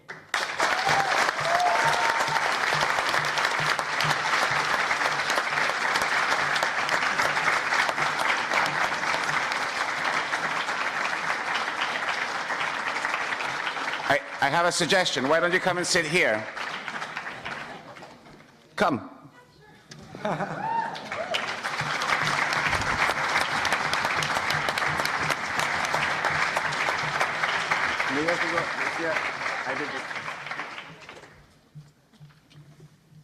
Okay, next question was, yeah? It's cool, it's all about improvising. A bit of a shift of topic, but I wanted to come back to the question of European pillar of social rights and a social Europe. What does it really mean? What is my experience is that when it comes to social policy, there's not that much solidarity in the EU when it comes to EU, like migrants within the EU or EU mobility. I see that even social democratic governments kind of try to have a welfare chauvinism where they really only try their own national citizens to get benefits. And I feel this has been like an ongoing discussion for years, but I don't really see much of a progress. If we see that even in the Brexit deal, there was this idea of cutting family benefits for foreigners. So I was wondering how we could strengthen this aspect of really like solidarity within the EU and among citizens, because after all, this is about social rights, right? So solidarity, broaden solidarity for also non-citizens, is that your question? No, it's about access to social benefits Okay. for EU citizens in other countries. Thank you. Take one more question. Yeah. Yacine de France, je vais m'exprimer en français. I'm going to speak French. I'm going to speak in French, as I said. I'm a socialist, I'm European, but I'm also an internationalist. And I'm very pleased because we've just been talking about the international context. And when we talk about that, we talk a lot about Europe and what's happening in Europe. But I do think we have a role to play on the international scene as well. And I was wondering what Europe is doing now, particularly with regard to global conflicts. If we look at the Israeli-Palestine conflict, I'm wondering what Europe is doing. There are always economic pressures that can be brought to bear. There are free trade agreements. What's Europe doing? Why isn't Europe acting? What's our group doing? So I'm talking about that, not just in terms of security, but also for Israel, but also making it possible for Palestinians to live in freedom. When we talk about Saudi Arabia, there are trade agreements as well, and economic ties. And we know that at the moment Saudi Arabia is playing a role in the massacre that's taking place in Yemen. And I'm wondering why my group isn't active in these areas. You had a question? Show of hands. Okay, next round. You go. Hello, I'm Raf from Poland, and like my colleague before was saying, like we are still not very progressive country. And what you think, like when we have debate in Poland, like over 50% people like supporting now civil partnerships, but when we like social democrats, progressive movements in Poland start to saying about adoption children, like it's even worse for us. Like, you know, people really don't want it at this moment.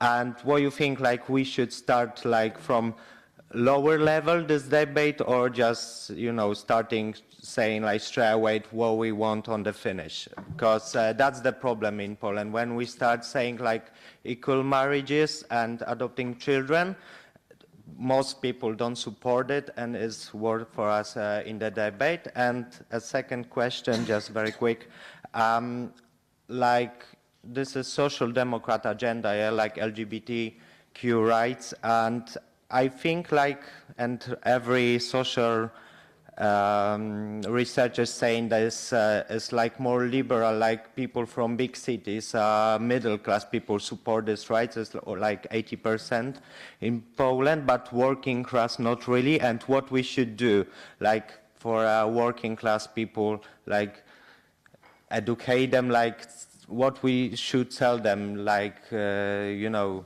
what I mean, like. That's an excellent question. Yeah. Thank you very much. Okay. One last question from you. Sorry, I can't go. Flash question. I have a question for Jose Santoro about the situation in Chechnya, the region in Russia. It is known that the LGBT community is persecuted there and they are pushed to move. And I want to ask, do Rainbow Rose deal also with such international cases? Thank you. Thank you. Okay. So you get to pick the first question you want to answer. We have one, well, on the S&D group, I think we should, what's your expertise? Well, I don't want to put you on the spot. You made a legitimate point, but like... Yeah. Okay, so my expertise is, as I... Oh, Yeah. sorry. Okay. Hey, everyone. Happy to be here. This is a very different perspective.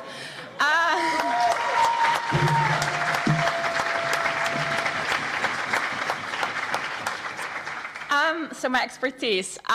So yeah, as I said before, I've been working for 2.5 years now in the field of sexual and reproductive health and rights. So it relates a bit to my colleague next to me, but then more in the broader spectrum and also mainly related to the global south.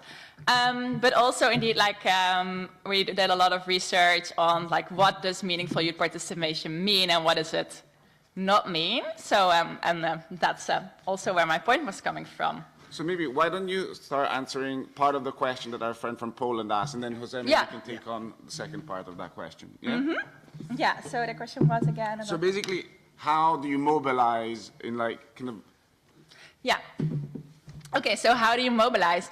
Yeah, that's of course a big question, but I think what is very important is also that we have a clear idea of what is it that we want and get people behind that ideas. And that also what we've seen in what I've seen in my field is that like often like we're very keen to say like what is it that we do not want and what is it that we are against, but I really feel like we should think more about what unites us, and in that case we really should also look at indeed minority rights, LGBT rights, transgender rights, because yes, like I've seen in my country there are sometimes issues that like irritate people, like oh, why should we like really like embrace transgenders and like but I think we should really stand for what we aim for, and in that case also yeah, and there are really we can really unite people, because I feel like we're losing people on both sides of the spectrum now, because on the one hand people are like are lost because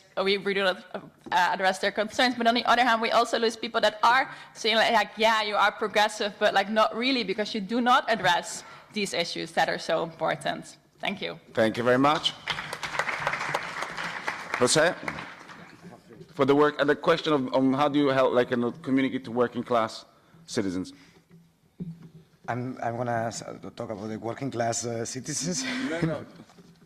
That was his question. I mean, how do you kind of educate? That was part of, if I'm not mistaken, right? That was the second part of the question. Yeah, but I will start for the first one.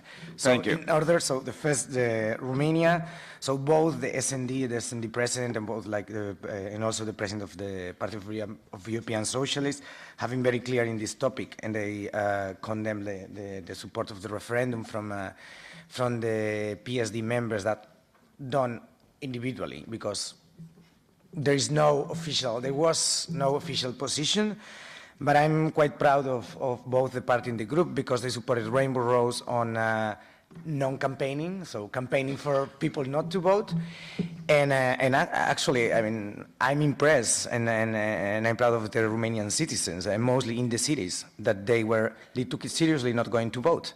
They could have a ban in the constitution now for future civil partnership, and they vote no. I mean, they didn't go to vote, and I think that that has to make realize the PSD and the Romanian politicians that Romanian citizens want a progressive, countering a progressive government and progressive laws. Otherwise, they will vote against.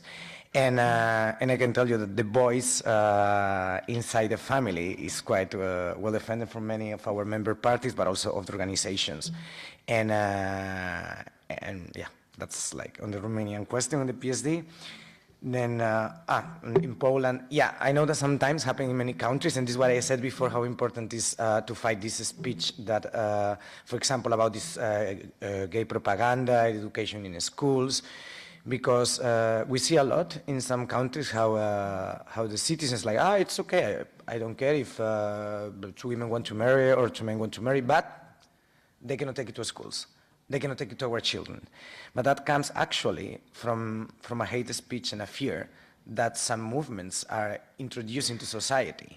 And actually, this is why, like, for example, Russia banned the propaganda or any LGBTI promotion, which is linked now to Chechnya. And so we as Member Rows, we don't work directly on the Chechnya issue in the field because we are a political LGBTI organization working with our member parties to push for an LGBTI agenda. But we do work with the Parliament group and with the intergroup in the European Parliament on LGBTI rights, which is kind of a subcommittee, but also with ILGA Europe, which is the European organization. And there have been like plenty questions to the government and plenty of statements here in the Parliament, which is sad that like they never got really an answer from the Russian institutions, or in this case, regional Chechenian institutions. But actually, a lot of people have been taken from there and having given asylum in many of our countries. But actually, that has to be done actually quite quietly and discreetly, because I mean they're actually persecuted. It's just not like persecuted inside Chechnya, but also after it. And we help like supporting both the European civil society NGO and the politicians here in the Parliament from our group. Okay, thank you very much. Do you want to take the question on expanding solidarity and access to kind of EU kind of welfare effectively?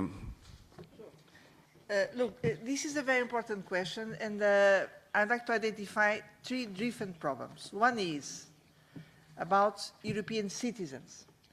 Recently, also with law made in this European Parliament, we had a clear progress on this. You should know that you, as European citizens, when you move to another country, you can build social rights in this country, and if you decide to go back to your home country, you can bring and transfer these social benefits you could be entitled to. There are new rules about this, and I think this is a good progress for social Europe we could achieve. It was a vote, I can tell you, a few days ago. This is really very recent news. Then we have a second thing, is how should we deal with the refugees crisis? Because this was a big test to European values. And we had a big split, but we progressives, we stand for a Europe which is really in conditions to give protection from those who are fleeing from war or from disease or from climate distress. This is very important. And we are at the midway of this battle, because we know that we need to come up with a real European asylum system. We don't have it.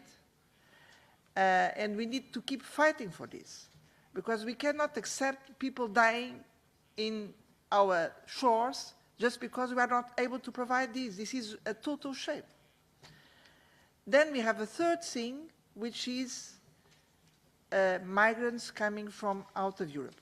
Look, we really think that Europe needs to receive migration in a managed way, but we do need, because we have an aging demographic population.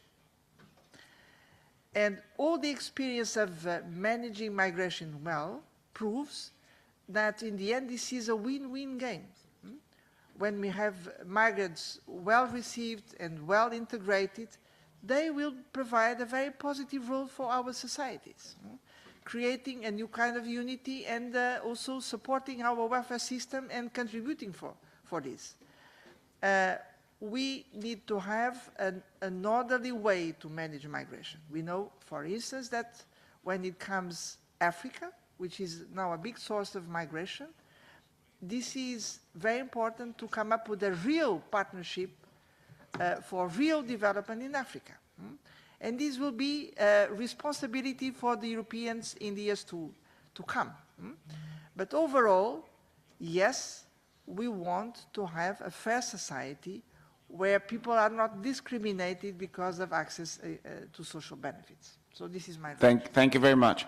Simone, you spoke about looking outwardly, so we had a great question about what's our position on international matters. Okay. Thank you for the questions. I really believe, as I said at the beginning of my speech, that Europe cannot be a closed world, a closed continent, and that we have to look and we have to be in solidarity with what's happening in the rest of the world. We need to choose because we cannot do everything. So a European Parliament can do many things, the UN is doing many things, but we have to choose, and we have in a way to select where we can be the most efficient. And this is a message that I want to pass to you, because really we can do things. And I want to address our French friend who spoke about Palestine and Israel, and I link it with the young people.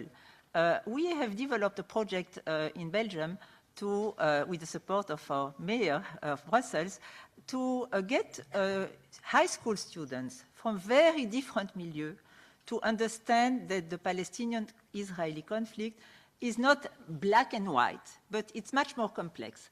And we work with these high school kids, it's the 5th edition of the program, to train them to understand the stereotypes, anti-Semitism and Islamophobia, the history of the conflict, and together to get to know and to go to Palestine and to Israel and to meet with high school kids their age and to understand what it means to be in such a situation and to come back then becoming citizens because they are building the Brussels of tomorrow. And what we do with these young people, the following year we train them to become ambassadors of nuance, and they circulate in tens of schools with their experience, and they meet also ministers. Just this week, we had a group of these young people from last year who met with the president of the Brussels region.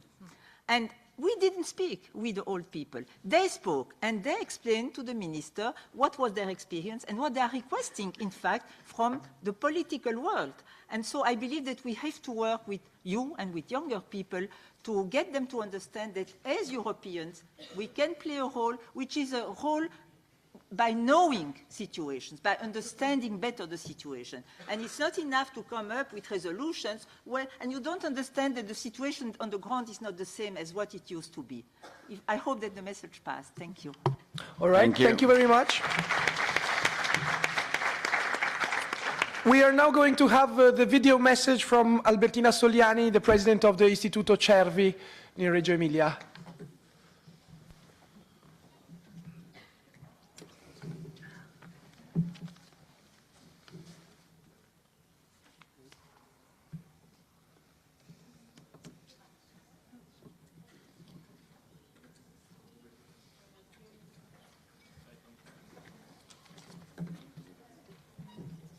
So we don't have audio.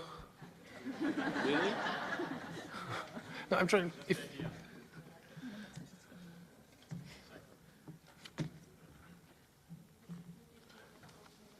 Is it going in here?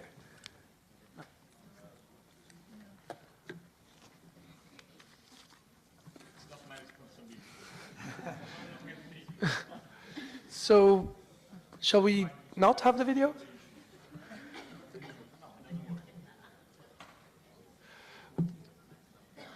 So we'll give it another 30 seconds, otherwise I guess we'll get another question. And we still have about 5 minutes of this panel.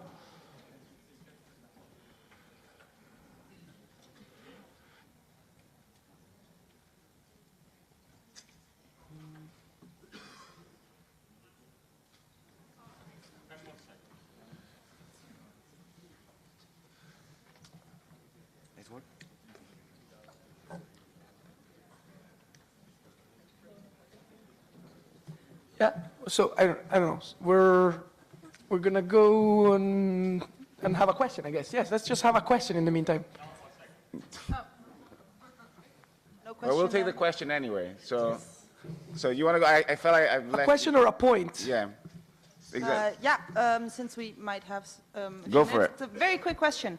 Earlier you mentioned Tunisia as an example for democracy in transition and a place that we should also have a look at. And before that we were talking about EU and Europe. So I just wanted to ask all the people on the panel for your personal opinions. Do you see a future for Tunisia maybe one day entering the EU? Thank you. You go. Sorry, I know you spoke yes, that's why I'm trying to get more people. I'm not kind of targeting you. You now have to, yeah, go for it. Thanks.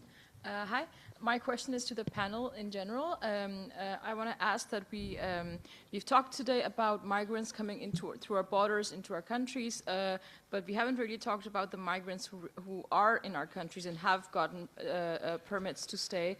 What is the EU doing to integrate them into our societies?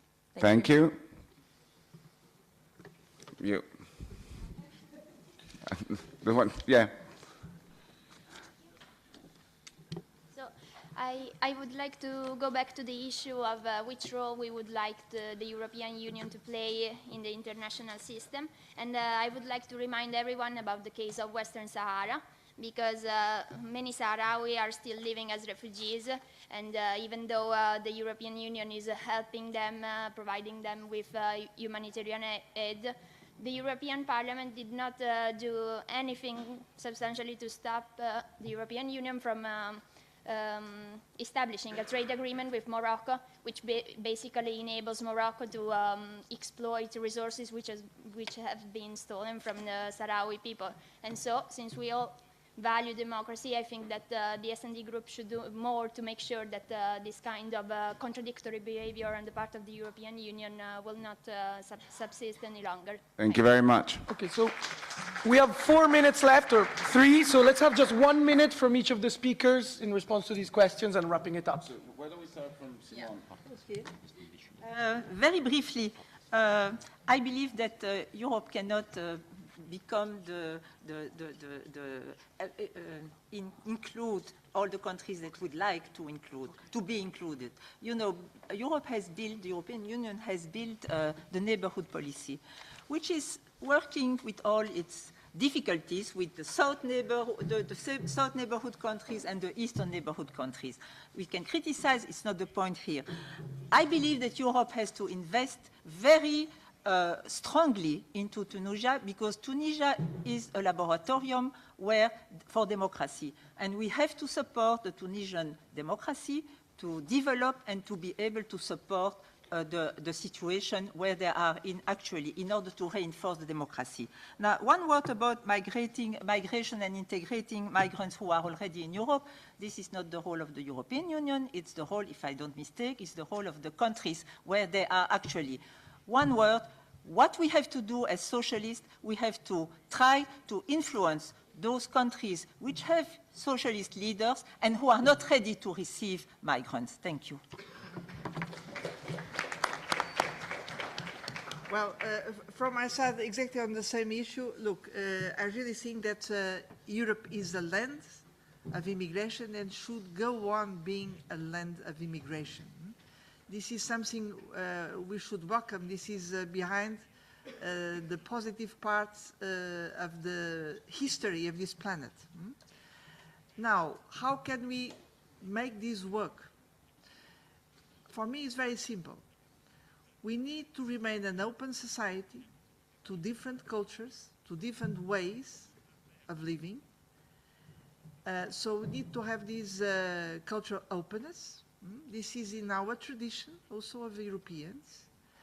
But on the other hand, we need to make sure that whatever the difference is, there are fundamental rights and duties which should be respected everywhere. And we need to make this also clear for all who is coming to us. All who is coming to us, they are welcome with their differences, but they should also know that we are a continent of fundamental rights which we really cherish and we want to make sure they will be properly respected. If this works like that, I'm sure this will work very well. Great, thank you.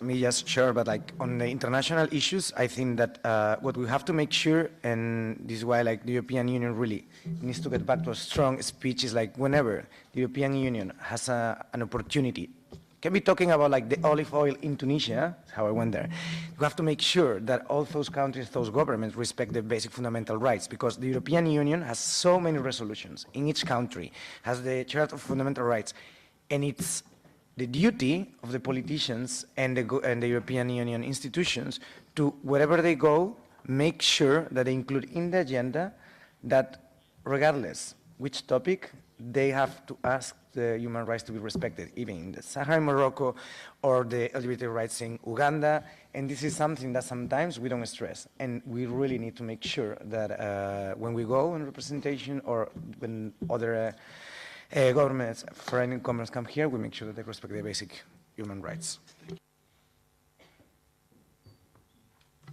Okay, thank you. Well, on the question of Tunisia, I was actually going to say the exact same thing, so I won't repeat it. Then on the question of how can we better integrate migrants into societies and what can the EU do? Yeah, of course, it's the responsibility of national governments, but I think what we really can do on a European level, and maybe that's already happening down great, but really like also share and learn from each other and learn from each other's mistakes, because what I've seen in my country is like things that are like, what are we doing? Like, this is really not working, and it would be stupid like if we just repeat like each other's faults. But there's also great examples. For example, in Amsterdam, where I'm from, we had this program where really an effort was taken to like not just first learn the language and then get a job and then integrate, but like really do all the things at the same time with a very personalized approach, with a coach, etc. And I think if we can spread those examples, we can all benefit. Thank you. Thank you very much. Before we end this, I just wanted to say for technical reasons we could not have the regards from the Istituto Cervi, but I was told that they wanted to give this show of support, this solidarity. As you know, the spiritual location of the School of Democracy remains the Istituto Cervi. We are all Cervi brothers, so hello from them.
As I've said many times in previous editions of the School of Democracy, Europe is a multicultural entity, and that is why we have to use our own language. There's no reason we should all mangle English. I do speak English, but there's no point in speaking bad English, and I think if we can avoid speaking bad English, that can only be a good thing. So before I start, apologies from our chairman, Udo Bullmann, who was supposed to be here, but he isn't here because there is a very important council taking place, European Council bringing together prime ministers. Yesterday evening they talked about Brexit, but there are a lot of other important issues on the agenda, and as leader of our group, he has to be there. But if he can make it, he will come. Before I talk about the future, I'd like to talk a little bit about the past. I'd like to talk about this initiative, the School of Democracy. This started 4 years ago, back in 2015. It was the initiative taken by Gianni Patella, who was the leader of our group back then, with Francesco Rocchi, his advisor. I think you all know him. He's somewhere here. I'm not sure where, but he's here. So he kicked this whole process off. And of course, we were all new to this, not only the pupils, but also the teachers, if you like.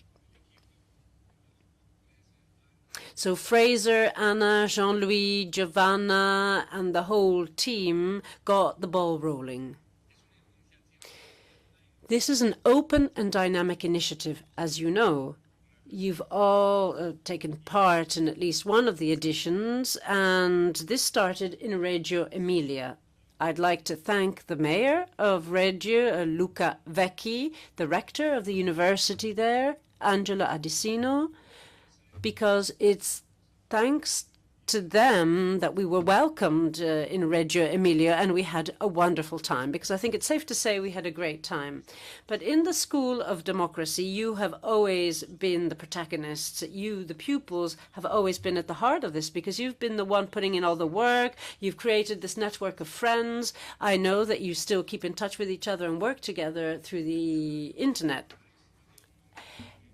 As you know, there's always been a very emotional moment every single year, and that's when we went to the Cervi Institute to commemorate the 7 siblings that died in fighting fascism. And then after that, there would be a big party. We had dinner, a big party, and we always ended up singing Bella Ciao. This time round, we started with Bella Ciao, and I hope that we'll end singing Bella Ciao as well, because on the 25th of April, which commemorates the resistance against fascism, was a very important moment. 2 years ago, I remember thinking, okay, we're here, we're telling them about how the institutions work, how democracy functions in the EU. And then I thought, why don't we invite them to the biggest school of democracy in the world? The European Parliament is the biggest school of democracy in the world. And I can assure you this is true. I was an MEP at some point, and I can assure you that when I came here, I met people from 28 member states, different cultures, different languages, and you learn everything every day in this house. I've been here for 25 years, and I learn something new every day. So in this special edition, you've put in a lot of work, and I'd like to thank our colleagues from the FEPS, the Foundation, from Solidar, and all our other sister organizations, the Committee of the Regions, the PES, the Economic and Social Committee. All those have been involved in organizing this year's edition. I said that this is the biggest school of democracy, and you know that you're in the best class, because in schools you have different classes, and this is the best class, that of social democracy. Yes, indeed, we are the best class. We're the top pupils. I don't know if we're the best teachers or the best professors, but the pupils are definitely the best. But what is clear is that we want to get a master's. And what's the title of the master's degree? It's entitled A Democratic Europe, a progressive Europe, a feminist one, a sustainable one, one based on solidarity, and a Europe that will live in peace.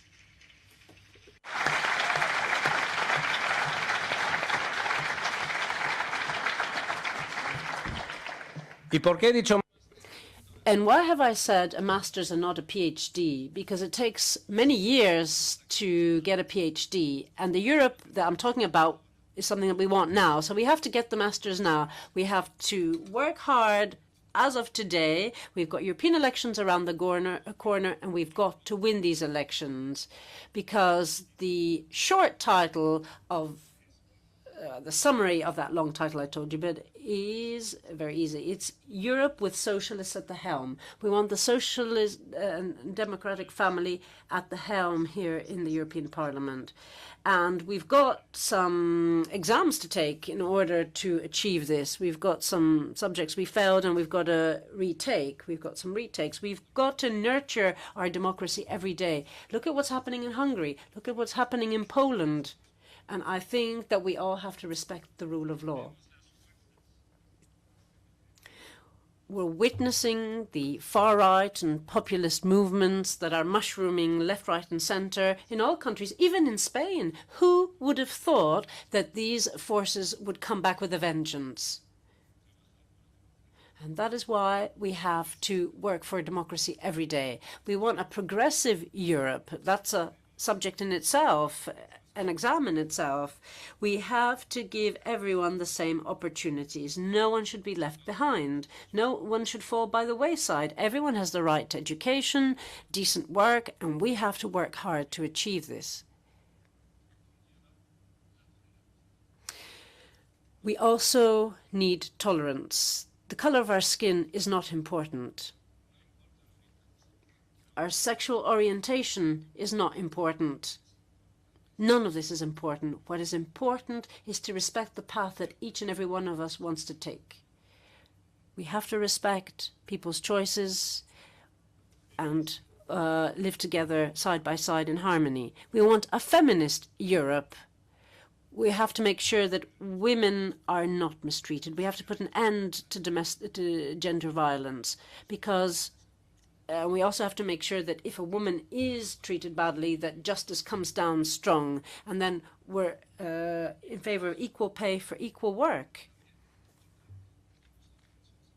And we also want women represented in the private sector and posts in the public sector. So we need gender equality there. And in order to achieve this, we need education. Yes, we have to make sure that we educate our young boys from a young age and tell them about gender equality.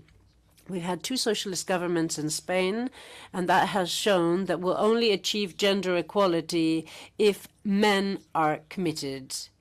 We've only been able to make progress in Spain under Zapatero's government and under Pedro Sanchez's government, and that's why this is a prerequisite.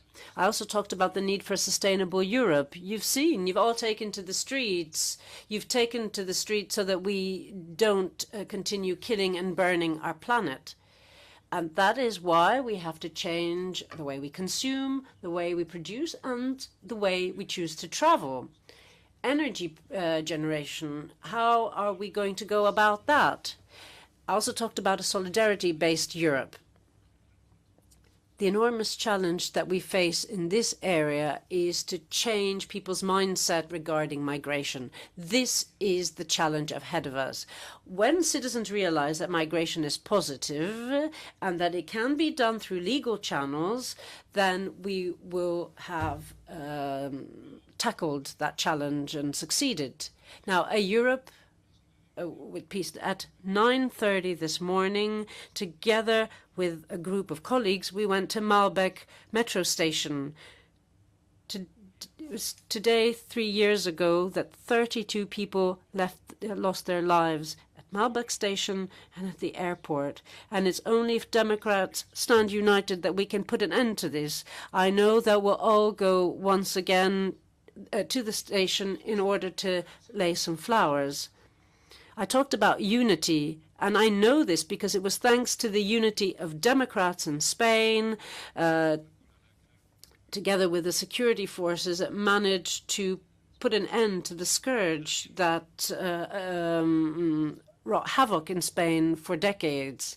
Of course, there are political forces that don't want us to get this master's degree. The populists, the madmen, I'm sorry, but Cameron and Puigdemont are madmen. They showed very serious irresponsibility and madness, and they've damaged Europe. And that is why we have to be as strong as ever and win these elections. We need a united and strong Europe. We need to achieve this. And of course, united in diversity, as the logo and slogan goes. Europe united in diversity. That's what I want to say, but I wanted to say this before I give the floor to our wonderful mayor. I think you had a good time yesterday evening. You saw how beautiful the town hall, the Brussels town hall, is.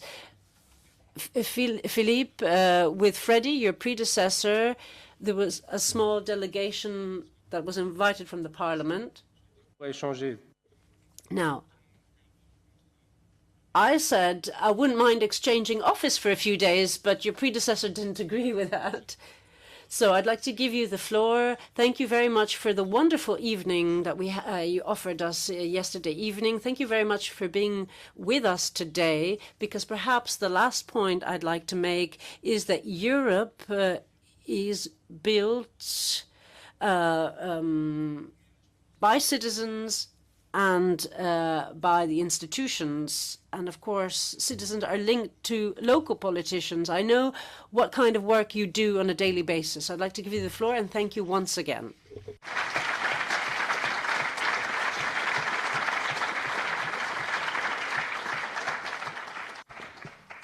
I'm beginning in English, then I switch in French for all the speeches. Maybe easier for me to explain what I want to say to you. First of all, because I'm very impressed by what you say, the people coming from Netherlands, about the place of the young people. And yesterday evening in the City Hall, you saw that the person who welcomed you is Nawal Benamou. Nawal Benamou was the youngest member of the Belgian Parliament. She became a member of Parliament at 26. She's not only 31. And Nawal is typical from a Brussels girl. His mother is coming from Turkey, his father coming from Morocco. She studies in a Flemish institution. She works for the syndicate in the police. Then it's also the responsibility of the party, of all the party, and for example, for the SND, to give a chance of the young people to invest in politics. And it's true that I'm also not so young, but I'm only 48 years old as a mayor, that I think is the political movement to not only hurt young people, and I saw also that you use a canteen. It's very important now, because the only one you use a canteen here, all the people ban this plastic bottle for the next session. But it's very important to not only to hurt people, but to do something with the young people. And what we try to do in the local political movement is to do a lot of things with all our citizens. It's not easy to do it, because we speak always about participation, what we can do together, but it's not very easy to manage that, because there are a crisis between the representative democracy and the participation. Who's the good way? Who's the good things to do? Then I'm going to switch in French to explain, then you can put your headphone. Pour expliquer ce qu'est. Yes, I just want to explain a little bit about Brussels today. I want to thank you. I wasn't here at the beginning because I was at the commemoration event at the memory, and I know that you had a minute's silence. And I think that's very important for Brussels, because Brussels, you may not know, over and above being the capital of over 500 million Europe. It's now the most cosmopolitan city in the world, just after Dubai. But I always say that Dubai is a little bit more artificial than we are. We have 184 nationalities living in Brussels, and 35% of the population does not have Belgian nationality. And I'm not counting all of those who've got 2 passports. who may get a passport from a parent that they have. So out of these, 82% are European, and 56% of people living in Brussels have a parent who wasn't born on Belgian territory. It's huge. I mean, it's incredible what's happened to Brussels, and it works. That's the message I want to get across. I mean, there are a lot of people who have a different discourse, and the terror attacks were a real test for us.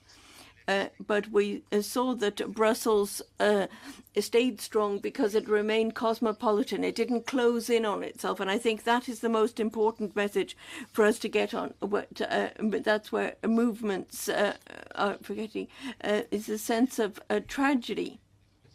I can imagine that there are French people, and Raphael Luxman is now head of a new list in France, and he recalled this.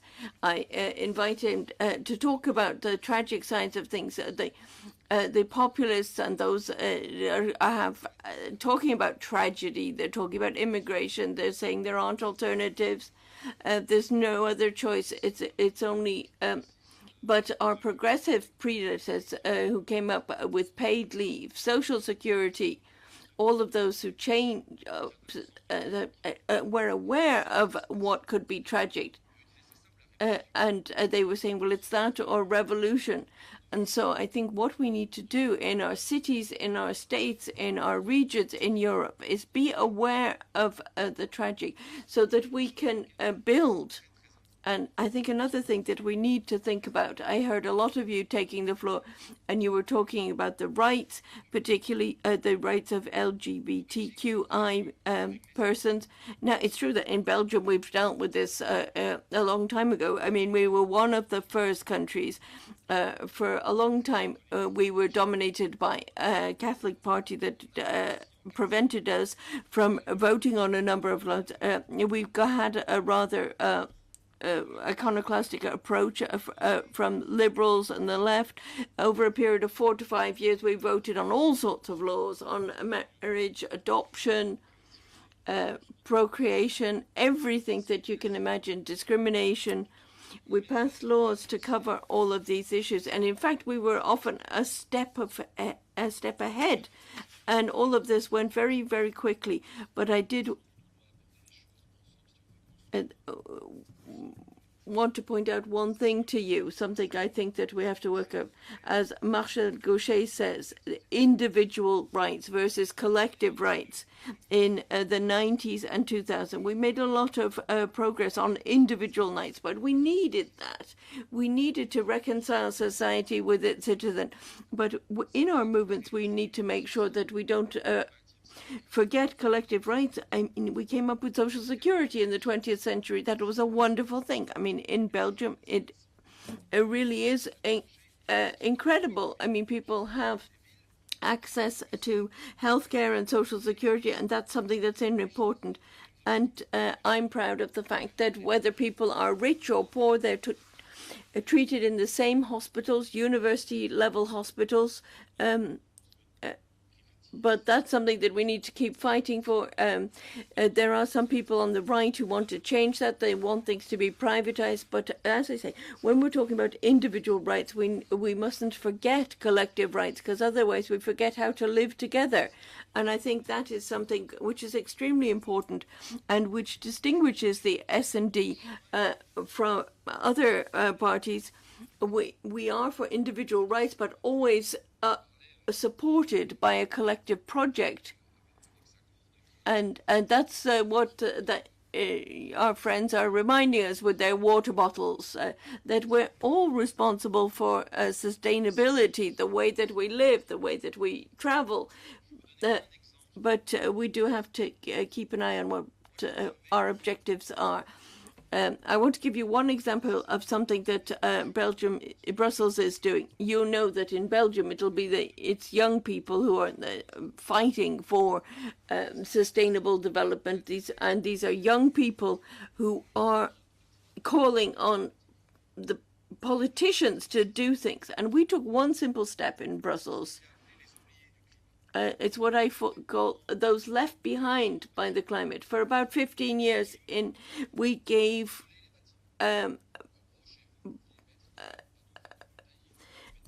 money so that people could put up solar panels, things like that, so that people could make their houses carbon neutral.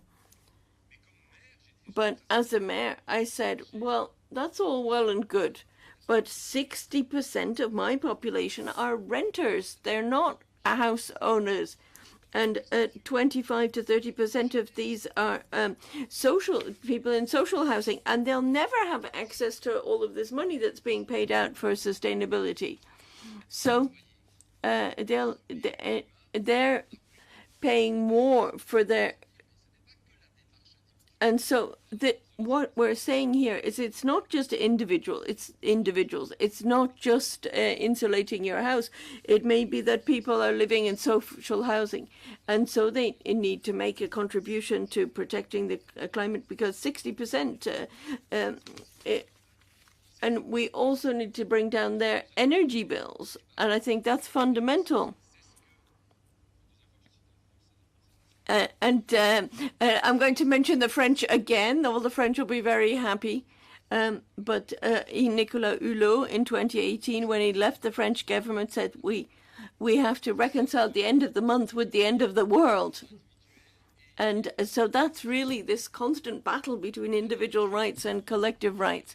And then the last thing I want to say, I hope you had a good evening. And tried all of our beers, and we'll agree that Belgian beer is the best beer in the world. But there is something that I think in your lives. It's what my father told me, in fact, when I started in politics as a young man, which is never lose your capacity to get upset by things. I mean, we can get used to anything, and that's a bit of a problem.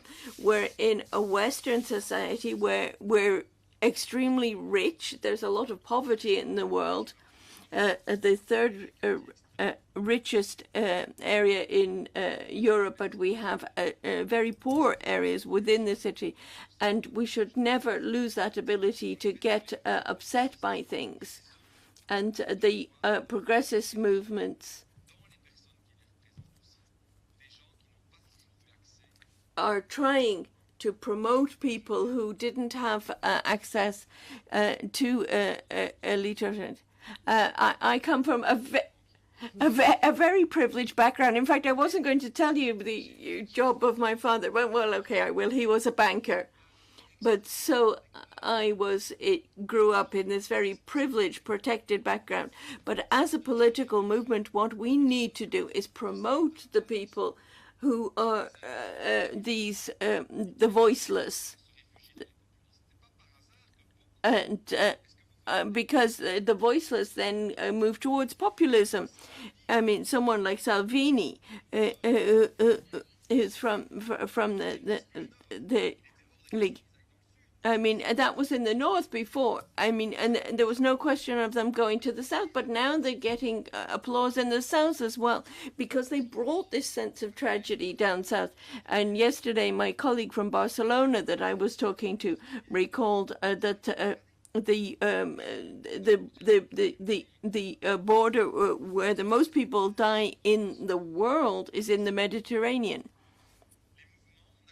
And we've chosen social democracy. We've chosen reform rather than revolution, and that is something that I will continue. But I think that when we talk about all the different levels, we can hear voices in your local organizations. You can get the lines to move, and I think that will help us to move towards a fairer society. And technology is going to help us to do that. I mean, without technology, you wouldn't have got everybody here today. But don't forget that all of this progress is only valid if it's shared by everyone. And there is one value which unites us, which I think is the strongest, a true modernist value, and something which was dominant in the 20th century, but which tends to get forgotten, I think, a little bit in the 21st century, which is solidarity.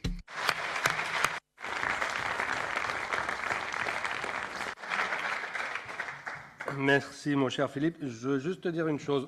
Thank you very much, Philippe. We actually have asked the Parliament to get rid of these plastic bottles, and apparently we will no longer have these plastic bottles in January. At some point I said January, but which year?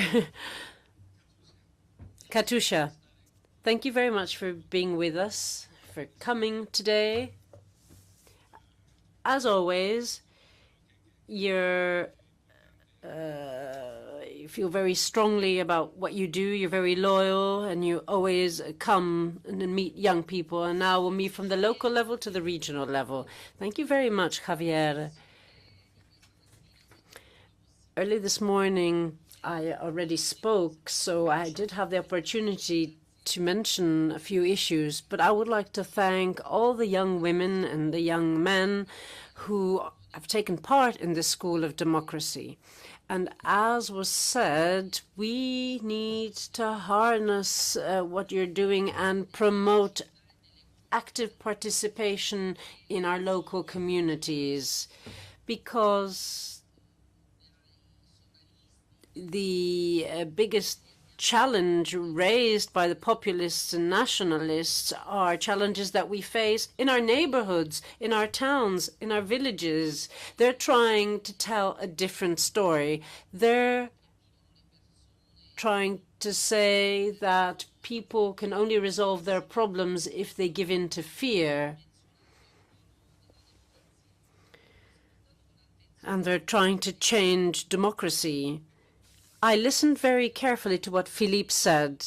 I think that he really hit the nail on the head when he said that sustainability and climate change challenges are challenges that we all have to tackle. They shouldn't just be seen as challenges that only part of the population have to tackle. I'm thinking about the wealthier parts of society that have the luxury, can allow themselves the luxury of thinking about the future of the planet.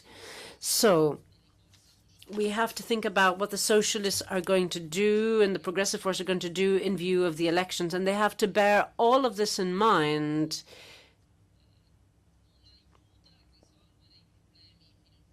Some are trying to tell us that democracy doesn't help solve today's problems and that maybe you need more authority. I mean, this was patently clear in the public debate in Italy. There were the challenges of migration, security in cities, and so on. They were telling us that that was more important than human rights.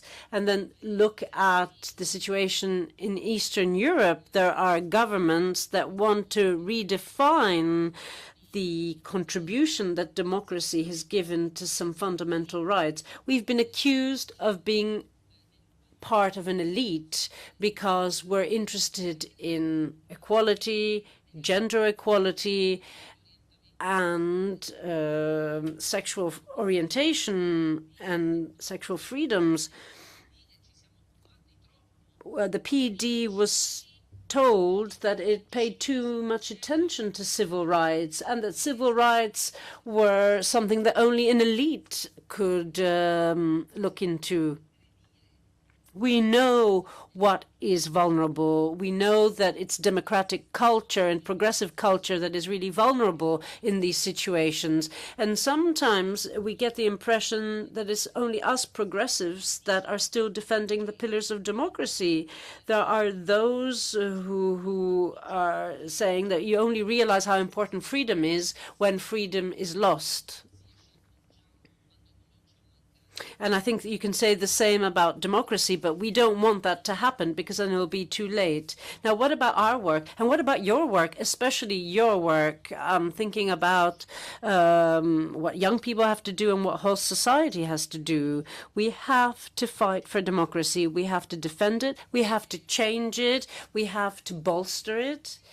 And we have to bear in mind that we can only tackle this and achieve this if we work with those who are more liberal and progressive and who feel very strongly about equality, social justice and freedom. This isn't something ancient. These issues are topical.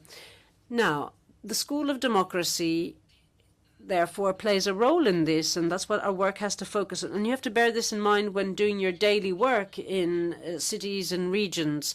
I witnessed this in my country. There is a risk. Some are saying that it's not too convenient to talk about reception and welcoming migrants. It's not convenient to talk about social inclusion. It's not really in vogue to take care of other people. It's not in vogue to respect human rights and to make sure that in a school, all children, irrespective of their background, have the same rights. Well, I never thought that the day would come that we would talk about racism in Italy. I never felt that Italy was a racist country. Yes, we had the racial laws during fascism, during that authoritarian regime, but Italy had always been a country that had very strong antibodies during its democratic years, maybe because of that authoritarianism in the past. But all this has become a lot more fragile, a lot weaker, and we need sentinels, we need guards, not only in the European Parliament, but in our local councils, in our regional councils, in our assemblies. We need you to roll up your sleeves and get down to work. When I started off as a politician, I was more or less your age. And someone told me that you had to, if you were young and you were a woman and you were from the left, those were the three things that were going to make you lose elections. And look, it didn't happen. So you've got to believe in yourself.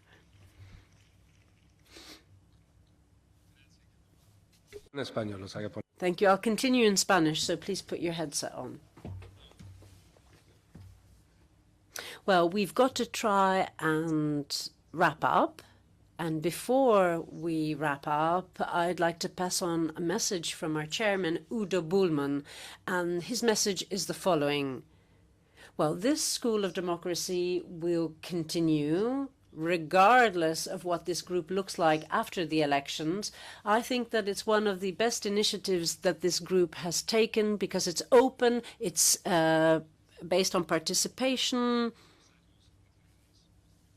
The debates over the last few years and the current debates have to stay alive. And on behalf of our chairman, I'd like to thank each and every one of you. And I'd like to thank our team, Giovanna, Kathy, Anna, Pierre, all those who are here, but all of those who also have been working behind the scenes and who have welcomed you. So a round of applause for the whole team, please.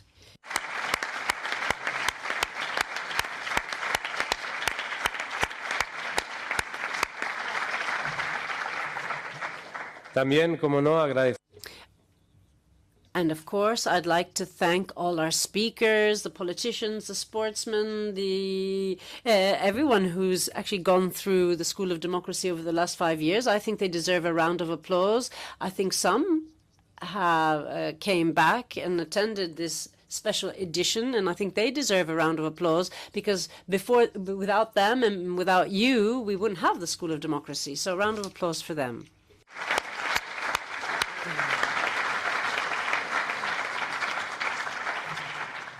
Y para ir terminando, pues.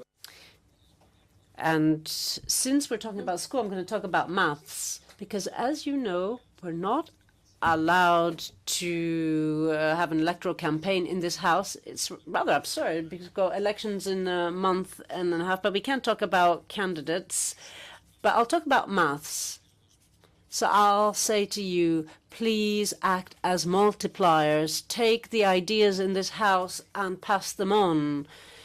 Tell everyone, you know how to do this. Whenever I leave this house, I say, I have to be able to tell my mother what I do. Forget about the acronyms and MFF, Brexit, I don't know. It's about attracting as many people as possible.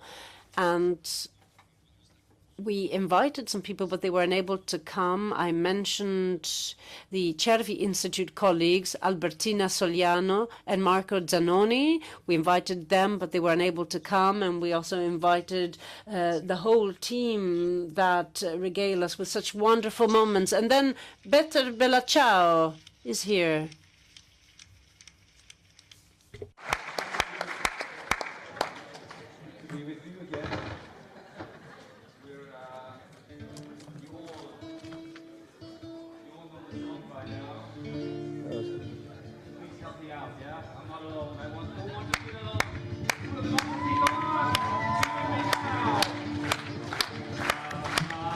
Mi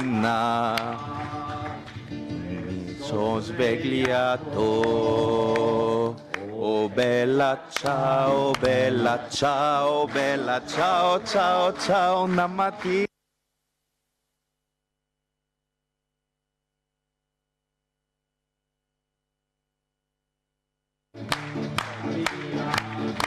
En espagnol, no me ocurre la chance. La relancée, hein.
Gracias a todas y a todos. Thank you very much, each and every one of you. Voilà comment bien finir une réunion. Très bien. Grazie a te.